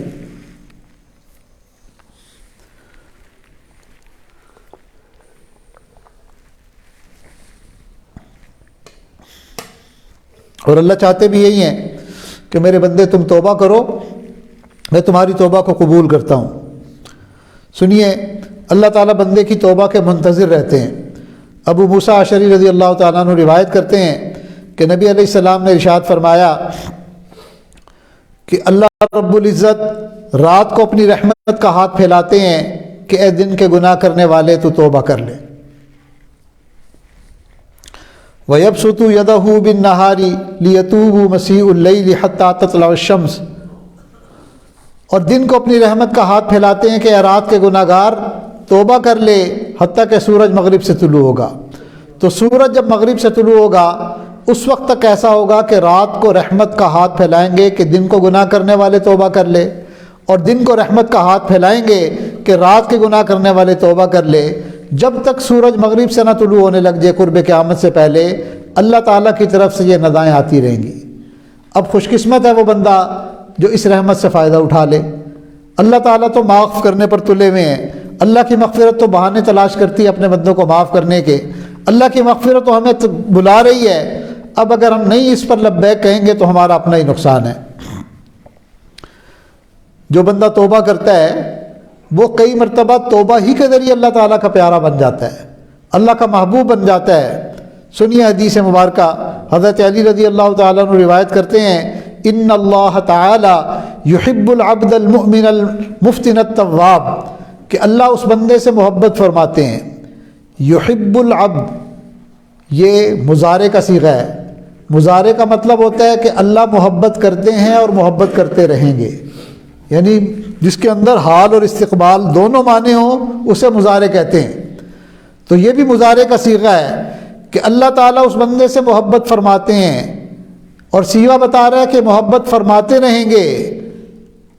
العبد المؤمن، وہ مومن بندہ، المفتن، جو بار بار گناہ میں مبتلا ہوتا ہے، بار بار فتنے گناہ میں مبتلا ہوتا ہے، معاف کیوں کریں گے، محبت کیوں کریں گے؟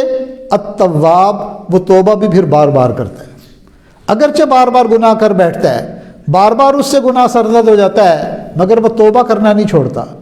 اگر گناہ اس کی جان نہیں چھوڑتے تو وہ بھی توبہ کی جان نہیں چھوڑتا۔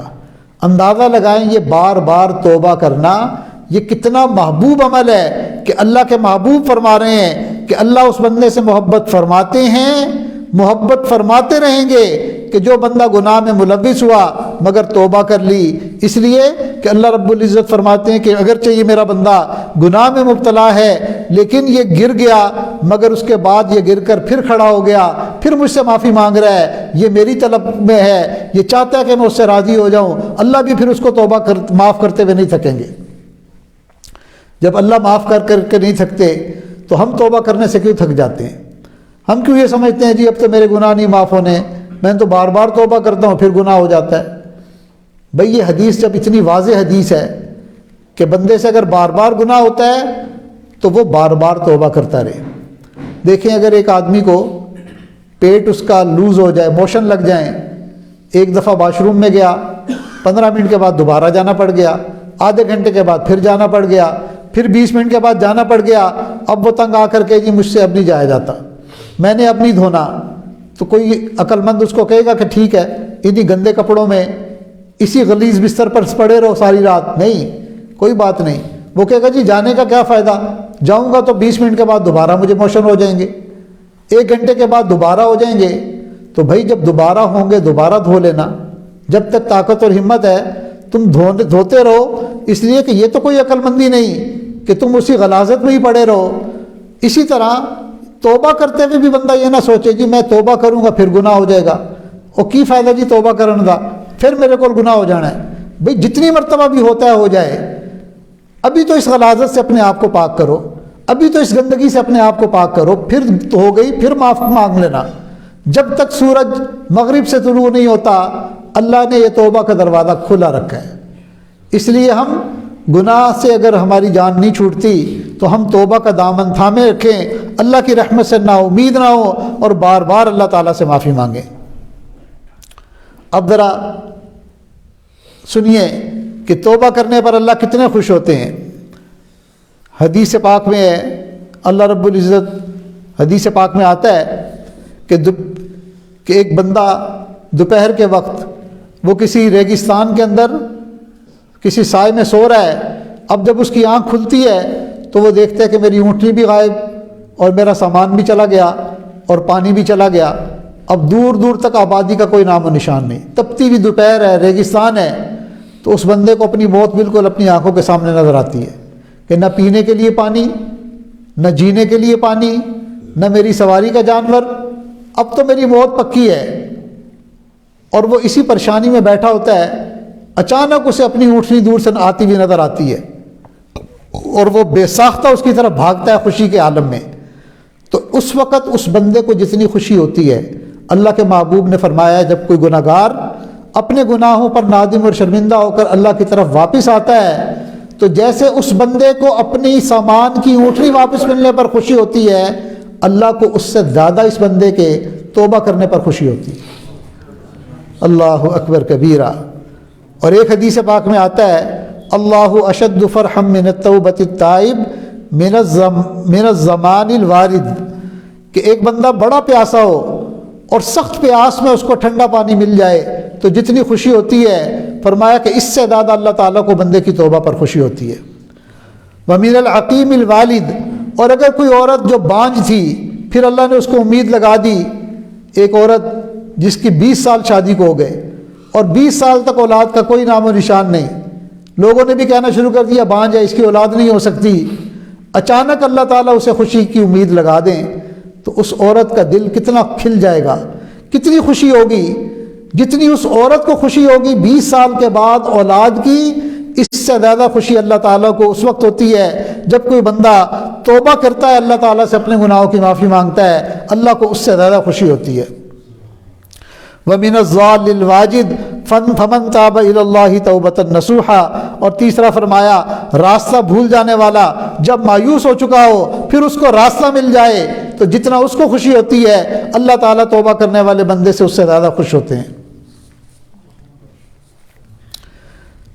انس اللہ حافظ وجوارحہ وبقاع الارض کلھا خطایاہ وذنوبہ، اللہ تعالیٰ گناہ لکھنے والے فرشتوں کو اور بندے کے اعضاء کو اور زمین کے حصوں کو اس کی تمام غلطیوں اور گناہوں کو بھلوا دیتے ہیں۔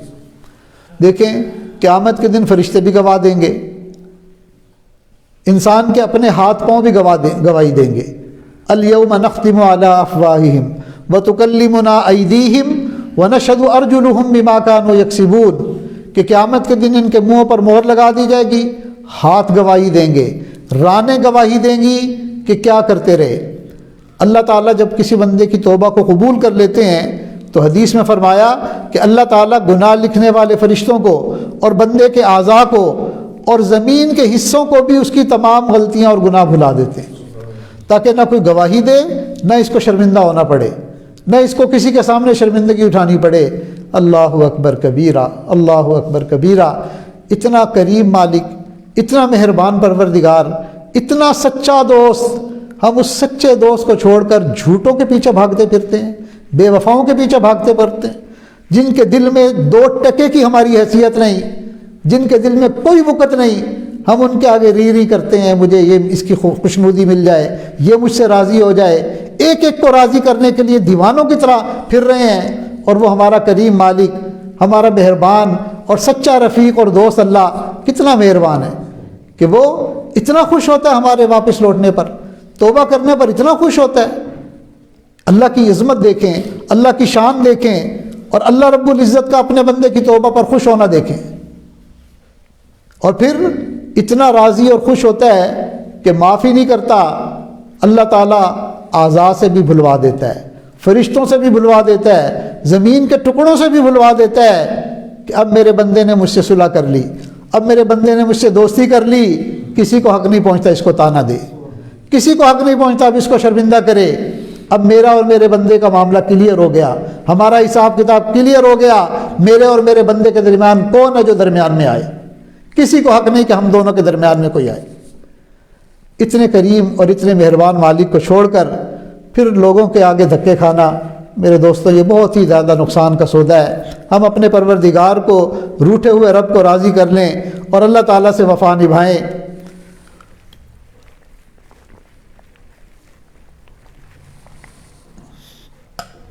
پھر نوجوان بندے کی توبہ کو تو اللہ بہت ہی پسند کرتے ہیں۔ حضرت انس رضی اللہ تعالیٰ عنہ سے روایت ہے، ان اللہ تعالیٰ یحب الشاب التائبین، بے شک اللہ تعالیٰ نوجوانوں کی توبہ پر بہت خوش ہوتے ہیں۔ جو بندہ نوجوان ہے وہ اللہ تعالیٰ سے معافی مانگتا ہے تو اللہ بہت خوش ہوتے ہیں کہ دیکھو گرم خون ہے، اس کے اندر جذبات بھی ہیں، خواہشات بھی ہیں، اور اس کے اندر طاقت اور قوت بھی ہے گناہ کے کرنے کی، لیکن اللہ تعالیٰ کی خاطر یہ اللہ سے معافی مانگ رہے، اللہ کو اس پر بڑا پیار آتا ہے۔ مگر شیطان جو ہے نا وہ انسان کا دشمن ہے، وہ نوجوانوں کو کیا سمجھاتا ہے؟ ایک ہی دفعہ توبہ کر لینا، کیا بار بار توبہ کرنی؟ جب توبہ کرنی ہے تو ذرا بڑھاپے کا انتظار کر لو، جب کھانسنے لگ جاؤ اور جب جو ہے نا چارپائی پر پڑ جاؤ پھر توبہ کرنا۔ یعنی شیطان یہ دھوکہ دیتا ہے کہ شاید توبہ کرنا بوڑھے لوگوں کا کام ہے۔ تو یاد رکھنا، ایک بزرگ فرمایا کرتے تھے کہ اے دوست، تیرا توبہ کی امید پر گناہ کرنا اور زندگی کی امید پر توبہ کو ٹالتے رہنا، یہ تیری عقل کے چراغ کے گل ہونے کی دلیل ہے۔ کئی دفعہ شیطان کہتا ہے ابھی تو زندگی بڑی ہے، لمبی زندگی ہے، توبہ تو کرنی ہے، بعد میں کریں گے۔ تو توبہ کو ڈیلے کرتے رہنا زندگی کی امید پر، اور زندگی جو ہے انسان جو ہے اسی طرح توبہ کو مؤخر کرتا رہتا ہے زندگی کی امید پر، تو یہ انسان کی عقل کے چراغ کے گل ہونے کی دلیل ہے۔ تو جب بھی اللہ تعالیٰ توفیق دیں، اللہ تعالیٰ سے پچھلے گناہوں کی معافی بندہ فوراً مانگ لے تاکہ پچھلے گناہوں کا بوجھ سر سے اتر جائے۔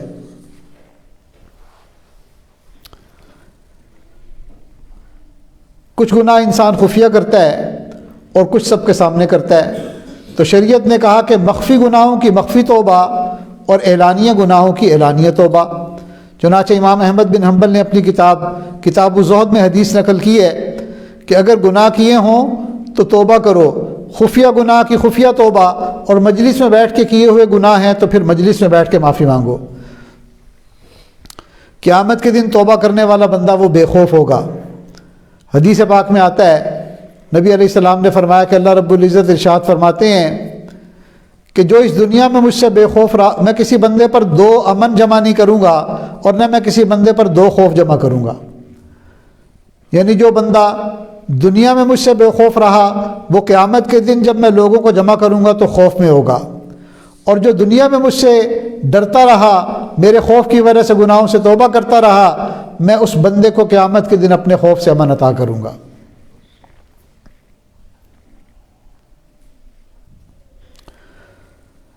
اب سوال یہ بھی پیدا ہوتا ہے کہ بھئی کتنے گناہ ہیں کہ جن کی توبہ ہو سکتی ہے؟ کوئی حد، کوئی لمٹ ہوتی ہے کہ بھئی اتنی لمٹ ہے، اتنی لمٹ تک تو گناہ معاف ہو جائیں گے اور اس کے بعد معاف نہیں ہوں گے؟ تو یاد رکھیں، توبہ کے لیے گناہوں کی کوئی لمٹ نہیں۔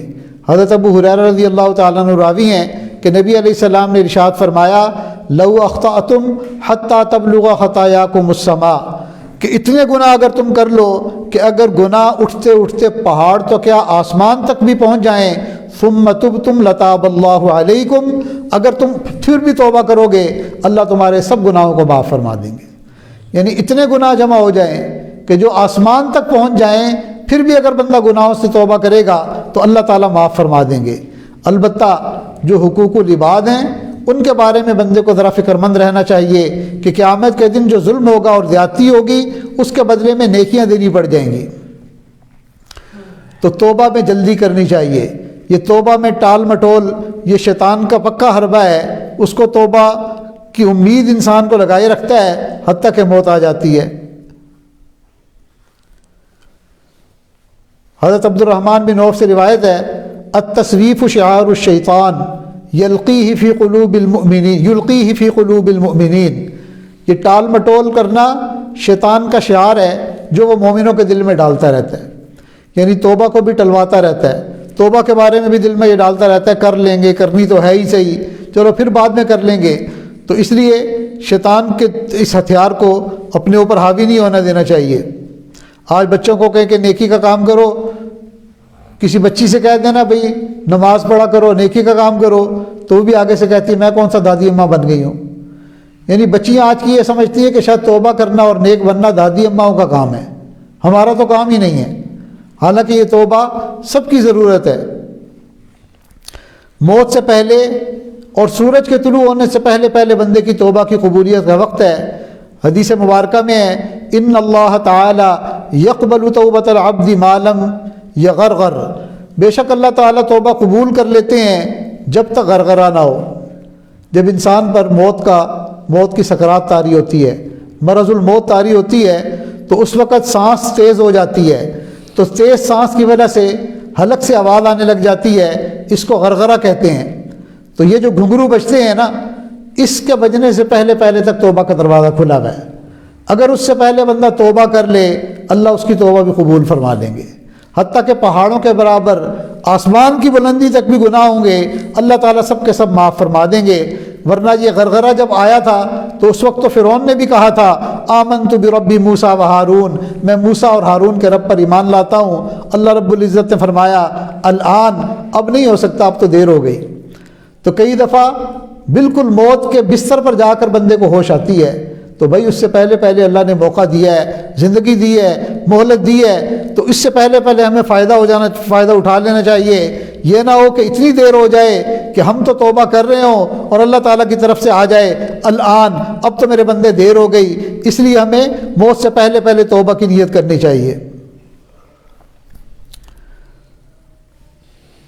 اللہ رب العزت ہمیں سچی پکی توبہ کی توفیق عطا فرمائے۔ آئندہ محفل میں انشاءاللہ اس عنوان کو مزید ذرا چند باتیں ہیں جو کھولی جائیں گی۔ اللہ تعالی ہمیں سچی پکی توبہ کی توفیق عطا فرما دے۔ وآخر دعوانا ان الحمد للہ رب العالمین۔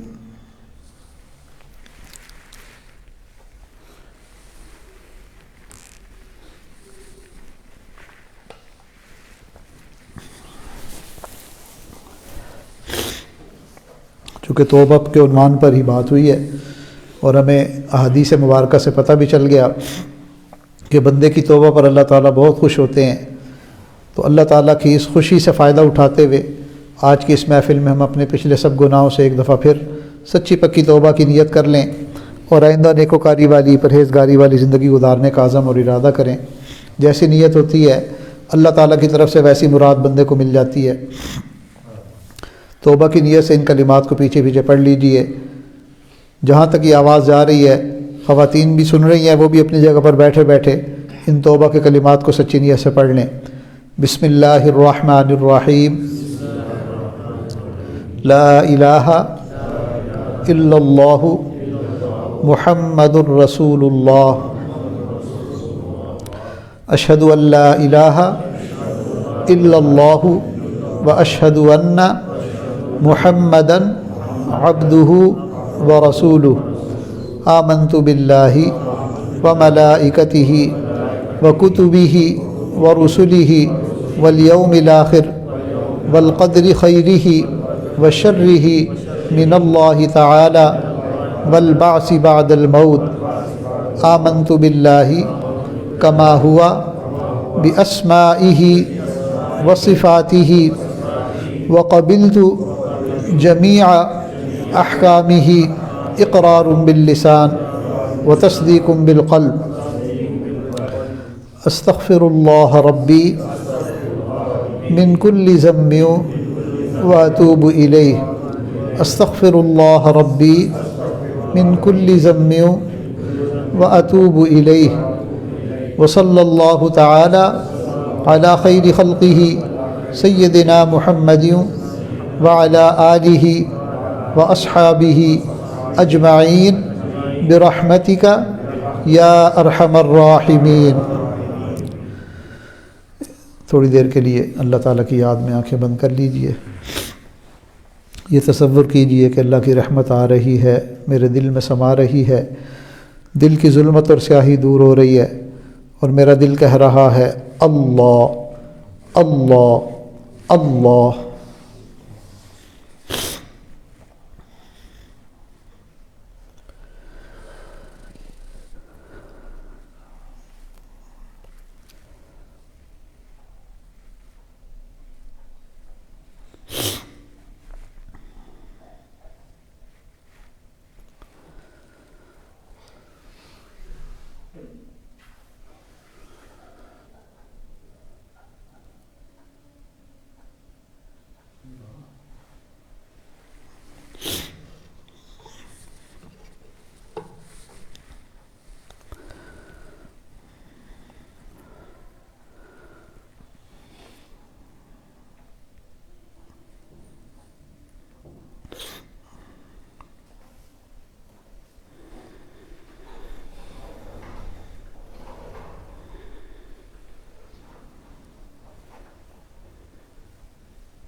آہ جاتی ہے فلک پر اثر کو کھینچ لانے کے لیے، بادلوں ہٹ جاؤ دے دو راہ جانے کے لیے۔ آہ جاتی ہے فلک پر اثر کو کھینچ لانے کے لیے، بادلوں ہٹ جاؤ دے دو راہ جانے کے لیے۔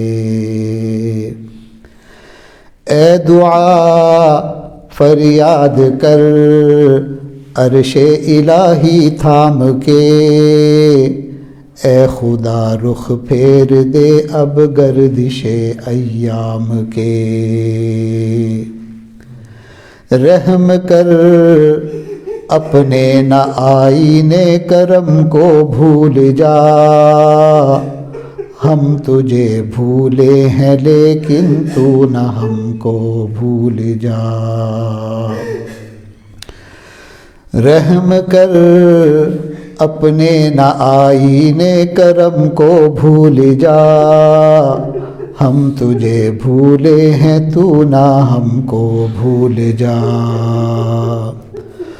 خلق کے راندے ہوئے دنیا کے ٹھکرائے ہوئے، آئے ہیں اب تیرے در پہ ہاتھ پھیلائے ہوئے۔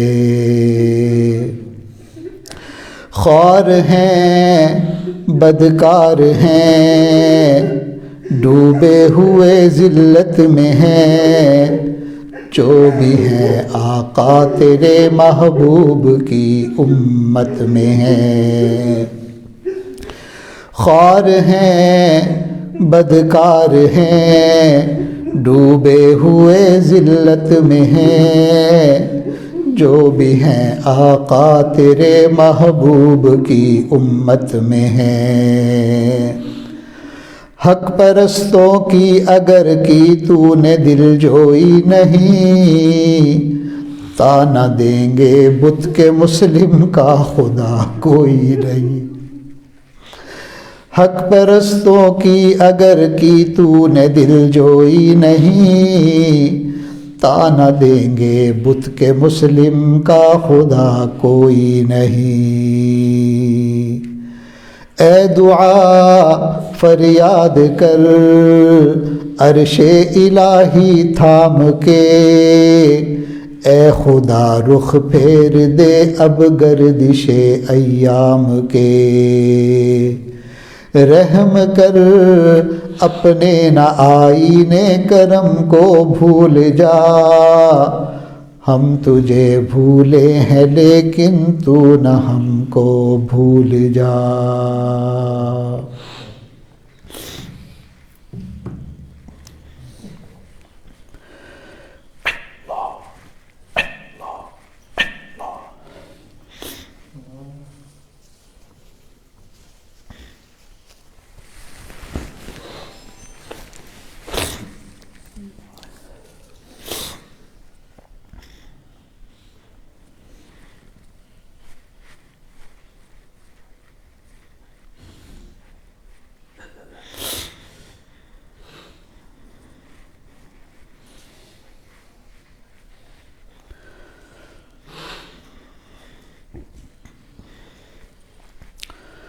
لا الہ الا اللہ محمد رسول اللہ۔ دعا کر لیجیے۔ الحمدللہ رب العالمین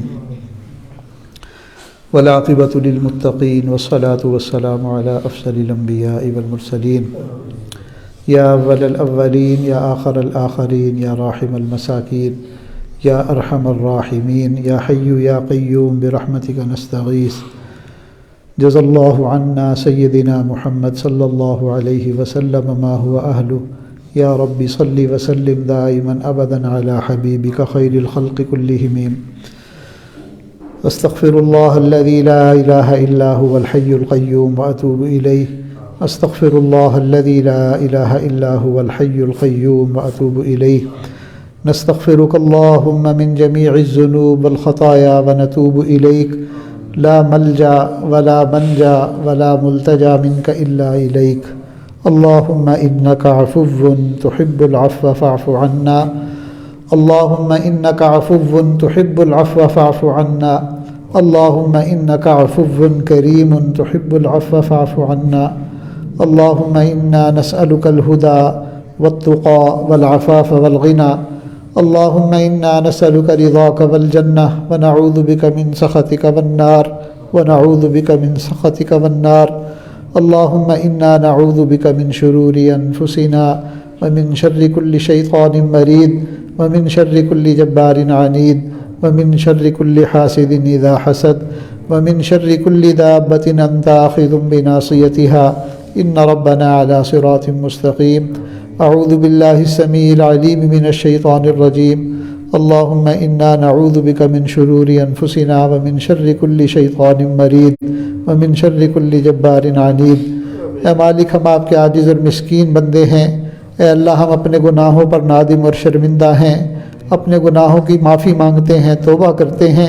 پروردگار عالم، آپ نے اپنے کلام پاک میں فرمایا کہ میرے محبوب، آپ میرے بندوں سے کو کہہ دیجئے لا تقنطوا من رحمت اللہ، اللہ کی رحمت سے نا امید نہ ہو۔ ان اللہ یغفر الذنوب جمیعا، بے شک اللہ تعالیٰ تمام گناہوں کو معاف فرما دے گا۔ اے اللہ، اپنی رحمت اور کرم کے ساتھ ہمارے گناہوں کو معاف فرما۔ اے اللہ، آپ نے اپنے کلام پاک میں فرمایا ادعونی استجب لکم، میرے بندہ تم مجھ سے دعا مانگو، میں تمہاری دعا قبول کروں گا۔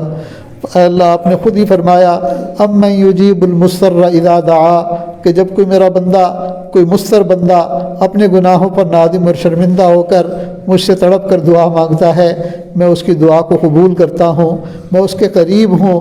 وَإِذَا سَأَلَكَ عِبَادِي عَنِّي فَإِنِّي قَرِيب، آپ نے اپنے کلام میں فرمایا کہ میرے محبوب، جب میرے بندے میرے بارے میں سوال کریں، آپ ان کو بتا دیجئے کہ میں ان کے بہت قریب ہوں۔ اے اللہ، آپ ہماری شہرک سے بھی زیادہ ہمارے قریب ہیں۔ میرے اللہ، آپ ہماری حالت کو اچھی طرح جانتے ہیں۔ اے اللہ، ہم اپنے ظاہری گناہوں سے بھی معافی مانگتے ہیں، باطنی گناہوں سے بھی توبہ کرتے ہیں۔ اے اللہ، دلوں کے اندر، اے اللہ، جو گناہوں کے ناپاک خیالات ہیں، اے اللہ، جو ناپاک تمنائیں ہیں، اے اللہ، اپنی تمام باطل شہوات سے اور بری خواہشات سے بھی معافی مانگتے ہیں۔ اے اللہ، اپنی رحمت سے معاف فرما۔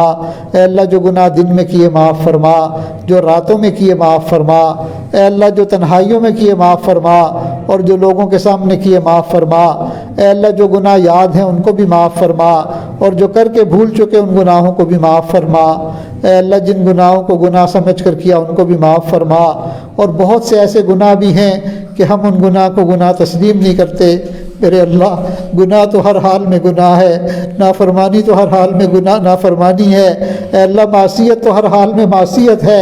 اے اللہ ہماری تمام معصیتوں کو معاف فرما، غفلتوں کو معاف فرما، ہمارے فسق و فجور کو معاف فرما۔ اے اللہ اے اللہ ہم اپنے تمام گناہوں کا اقرار کرتے ہیں، اعتراف کرتے ہیں۔ اے اللہ ہم اقراری مجرم ہیں، پروردگار عالم ہم اعترافی مجرم ہیں۔ اے اللہ آپ ہمارے بارے میں ہم سے زیادہ جانتے ہیں۔ اے اللہ ہمارا علم بھی ناقص ہے، اے اللہ ہمارا دیکھنا بھی ناقص ہے، ہمارا سننا بھی ناقص ہے، ہماری یادداشت بھی بڑی محدود اور تھوڑی ہے۔ اے اللہ ہمارا تو ظرف بھی بہت چھوٹا ہے۔ میرے مالک، آپ اپنے علم میں کامل ہیں، اپنی صفات میں کامل ہیں، اپنی قدرت میں کامل ہیں۔ اے اللہ آپ اپنی رحمت سے معاف کر دیجئے۔ آپ نے خود ہی فرمایا، آپ کے محبوب نے یہ فرمایا، اللہم انکا عفو، اے اللہ آپ معاف کرنے والے پروردگار ہیں، تحب العفو، اور معاف کرنے والے عمل کو محبوب رکھتے ہیں، معاف کرنا آپ کو اچھا لگتا ہے۔ اے اللہ آپ معاف کرنے والے ہیں، آپ کے علاوہ کوئی معاف نہیں کر سکتا، آپ کے علاوہ کوئی بخشش نہیں کر سکتا، آپ کے علاوہ کوئی بندوں کی قسمت کا فیصلہ نہیں کر سکتا۔ آپ اکیلے ہیں، صمد ہیں، بے نیاز ہیں، وحدہ لا شریک ہیں، با اختیار مالک ہیں۔ آپ کا ہر ما سوا، اے اللہ آپ کے علاوہ کائنات کا ہر چھوٹا اور بڑا، اے اللہ ایک ایک ذرہ، اے اللہ ہر موجود سب کا سب آپ کا محتاج ہے۔ اے اللہ ہر اعتبار سے آپ کا محتاج ہے۔ آپ اکیلے مالک اور مختار ہیں، آپ ہی اپنے بندوں کو زندگی دیتے ہیں، آپ ہی موت دیتے ہیں، آپ ہی کے ہاتھ میں عزت اور ذلت ہے، نفع اور نقصان ہے۔ اے اللہ جنت بھی آپ ہی کے اختیار میں ہے، اور جہنم میں بندوں کو بھیجنا بھی آپ ہی کے اختیار میں ہے۔ میرے مالک، ہم آپ سے معافی مانگتے ہیں، ہمیں آپ کے پیارے حبیب سید الاولین والآخرین جناب رسول اللہ صلی اللہ علیہ وسلم نے اپنی مبارک تعلیمات میں آپ ہی کا در ہمیں دکھایا، آپ ہی کا در ہمیں بتایا۔ اے اللہ آپ ہی کے بارے میں ہمیں سمجھایا کہ آپ ہی اکیلے ہیں، آپ ہی فرد ہیں، آپ ہی وحدہ لا شریک ہیں، آپ ہی مالک الملک ہیں، آپ ہی عزتوں والے ہیں، آپ ہی کے در سے ہر سوال کا جواب ملے گا، آپ ہی کے در سے ہر سوالی کی جھولی بھری جائے گی۔ اے اللہ ہم آپ کے در کے منگتے ہیں، آپ سے امید لے کر آئے ہیں۔ اے اللہ اپنی رحمت سے ہمارے گناہوں کو معاف فرما، اور ہمارے خطاؤں کو، ہمارے گناہوں کو نیکیوں سے تبدیل فرما۔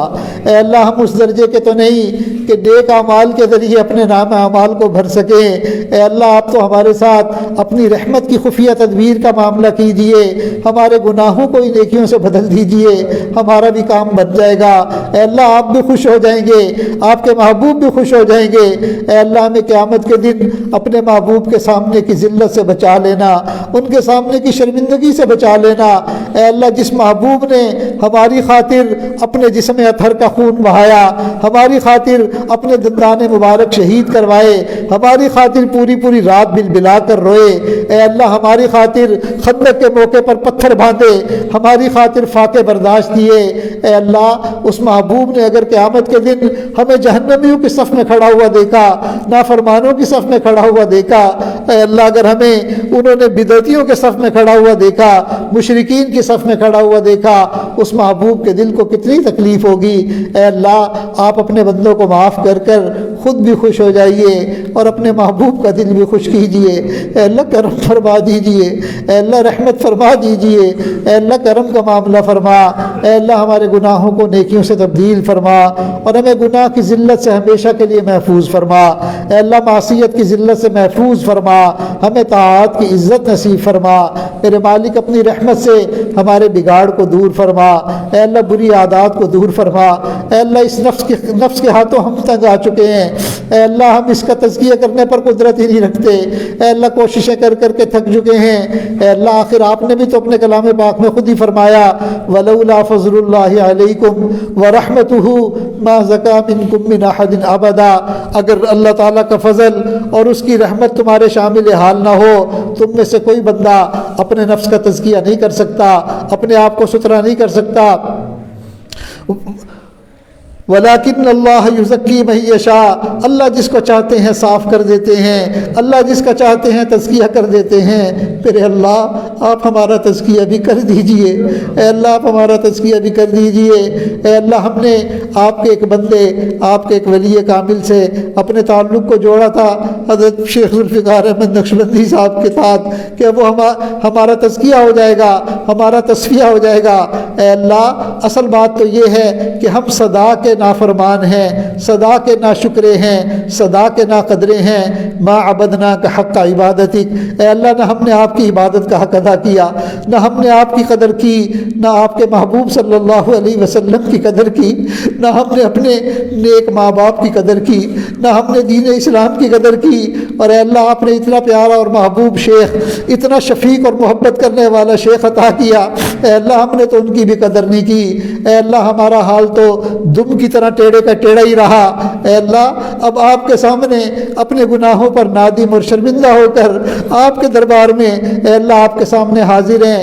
اے اللہ آپ ہماری بدبختی کو، ہماری شقاوت کو سعادت سے بدل دیجئے۔ اے اللہ ہمیں بھی نیک بنا دیجئے، ہماری دل کی دنیا کو بھی بدل دیجئے۔ اے اللہ ابھی تک ہمارے اندر استقامت نہیں آئی، ہمارے اندر نماز کی پابندی نہیں آئی، ہمارے اندر تقویٰ اور طہارت نہیں آیا، اور ہم دیکھ رہے ہیں، اپنی آنکھوں سے دیکھ رہے ہیں کہ ہماری زندگی کی مہلت کم ہوتی چلی جا رہی ہے، موت قریب آتی چلی جا رہی ہے۔ اب ہمارے جسم میں وہ طاقت اور قوت اور وہ پھرتی بھی نہیں رہی۔ اے اللہ پہلے جب بھاگ کر اور دوڑ کر مسجد میں جا سکتے تھے، اے اللہ ہم نے وہ ساری زندگی ضائع کر دی۔ اے اللہ اب تو چند قدم اٹھاتے ہیں ہانپنا شروع کر دیتے ہیں۔ اے اللہ ابھی بھی ہمیں حیا اور شرم نہیں آتی۔ اے اللہ ہم اپنے اندر کا رونا کس کے سامنے روئیں؟ اے اللہ آپ ہمارے دل کی دنیا بدل دیجئے، ہمیں تزکیہ فرما دیجئے۔ اے اللہ دل کی سختی کو بدل دیجئے، اے اللہ جہالت کو بدل دیجئے۔ اے اللہ ہمیں علم نافع عطا فرما۔ اے اللہ ہم اپنی ذات سے تعلق نصیب فرما۔ اے اللہ اپنی ذات سے ایسا قوی تعلق نصیب فرما، ایسی محبت عطا فرما کہ آپ کی نافرمانی کرتے ہوئے ہمیں حیا آئے، آپ کا حکم توڑتے ہوئے ہمیں شرم آئے۔ اے اللہ ہمیں اپنا خوف بھی عطا فرما، اپنی محبت بھی عطا فرما۔ اے اللہ اپنی رحمت کا معاملہ فرما، اور اے اللہ ہماری آئندہ زندگی کو گزری ہوئی زندگی کا کفارہ بنا۔ اے اللہ اب تک سب کے سب گناہوں کو معاف فرما۔ اے اللہ جتنے بھی گناہ ہیں، اے اللہ جہاں بھی ہیں، جس شکل میں بھی ہیں، اے اللہ اپنی رحمت سے معاف فرما۔ ہمارے نام اعمال کو بالکل صاف فرما دیجئے، اور آئندہ ہمیں اے اللہ نیکی والی زندگی عطا فرما، تقوی اور طہارت والی زندگی عطا فرما، اپنی یاد والی زندگی نصیب فرما۔ اے اللہ ہمیں نمازی بننے کی توفیق عطا فرما، سچا پکا مسلمان بننے کی توفیق عطا فرما۔ اے اللہ ہمیں بڑوں کا ادب کرنے والا بنا، چھوٹوں پہ شفقت کرنے والا بنا، ہمیں اخلاق حمیدہ کا خوگر بنا۔ اے اللہ ہمیں اور ہماری اولادوں کو باادب بانصیب بنا۔ اے اللہ اپنی رحمت کے فیصلے فرما۔ اے اللہ ہم آپ کی نافرمانی کرتے ہیں، پروردگار عالم ہمارے چھوٹے ہماری نافرمانی کرتے ہیں۔ اے اللہ اگر ہم آپ کے نافرمان بنیں گے، ہماری اولادیں بھی ہماری نافرمان بنیں گی۔ اے اللہ ہمیں آپ اپنا فرما بردار بنائیے، اور ہماری اولاد کو بھی اپنا اور اپنے محبوب صلی اللہ علیہ وسلم کا عاشق بنا دیجئے۔ اے اللہ نیک بنا دیجئے۔ اے اللہ اپنی رحمت کا معاملہ فرمائیے، اولاد کے دکھوں سے بچا لیجئے، اولاد کے غموں سے بچا لیجئے۔ اے اللہ ہماری اولاد کو بھی جہنم کا ایندھن بننے سے بچائیے، اور ہمیں بھی جہنم کا ایندھن بننے سے بچائیے۔ اے اللہ ہم سب کے سب ہدایت کے محتاج ہیں، اے اللہ تقوی کے محتاج ہیں، اصلاح کے محتاج ہیں۔ اے اللہ رحم فرمائیے، آپ کے محبوب بھی دنیا سے پردہ فرما کر جا چکے۔ اے اللہ ہمارے ماں باپ میں سے بھی اے اللہ وہ بھی اکثر ہم میں سے دنیا سے جا چکے۔ اے اللہ آپ قریب ہیں، آپ ہر وقت موجود ہیں۔ اے اللہ آپ ہر وقت اپنے بندے پر نظر رکھتے ہیں۔ اے اللہ جب پھسلنے لگیں ہمیں پھسلنے سے بچا لیجئے، گرنے لگیں ہمیں گرنے سے بچا لیجئے، بھٹکنے لگیں اے اللہ بھٹکنے سے بچا لیجئے، اس لیے کہ آپ ہی ہادی ہیں، آپ ہی ہدایت دینے والے ہیں، آپ ہی مقلب القلوب ہیں، آپ ہی مصرف القلوب ہیں۔ اے اللہ ہمارے ٹیڑھے پن کو دور فرما دیجئے، اے اللہ ٹیڑھے پن کو دور فرما دیجئے، اے اللہ دل کی سختی کو دور فرما دیجئے، شقاوت اور بدبختی کو دور فرما دیجئے، اپنی رحمت کا معاملہ فرما، کرم کا معاملہ فرما۔ اے اللہ جسمانی بیماریوں سے بھی شفا عطا فرما، روحانی بیماریوں سے بھی شفا عطا فرما۔ ہمارے والدین، عزیز اقارب، رشتہ داروں میں سے جو بیمار ہیں اے اللہ سب کو اپنی رحمت سے شفا عطا فرما، سب کے ساتھ رحمت کا معاملہ فرما، کرم کا معاملہ فرما، عافیت کا معاملہ فرما۔ ہمارے والدین میں سے جو دنیا سے چلے گئے اے اللہ سب کی مغفرت فرما، جن کی مغفرت فرما دی ان کو قرب کے اعلیٰ درجات عطا فرما۔ ربنا تقبل منا انک انت السمیع العلیم۔ اے اللہ بہت سے دوست احباب جنہوں نے دعاؤں کے لیے پیغامات بھیجے، اے اللہ یہ محفل ذکر میں جتنے بھی دوست آئے، یہ خواتین آئی ہیں، اے اللہ ان کے دلوں میں جو نیک تمنائیں ہیں ان کو پورا فرما، نیک مقاصد کی تکمیل فرما، الجھے ہوئے کاموں کو اپنی رحمت سے سلجھا۔ اے اللہ جو قرضوں کی وجہ سے پریشان ہیں ان کے لیے قرضوں کی ادائیگی کے سبیل پیدا فرما۔ اے اللہ جو رزق کی وجہ سے پریشان ہیں سب کو حلال طیب اور پاکیزہ وسعت اور عافیت والی برکت والی روزی نصیب فرما۔ اے اللہ اپنی رحمت سے اپنے کرم سے ہماری ان دعاؤں کو قبول فرما۔ ربنا تقبل منا انک انت السمیع العلیم وتب علینا انک انت التواب الرحیم وصلی اللہ تعالی علی خیر خلقہ سیدنا محمد وآلہ واصحابہ اجمعین برحمتک یا ارحم الراحمین۔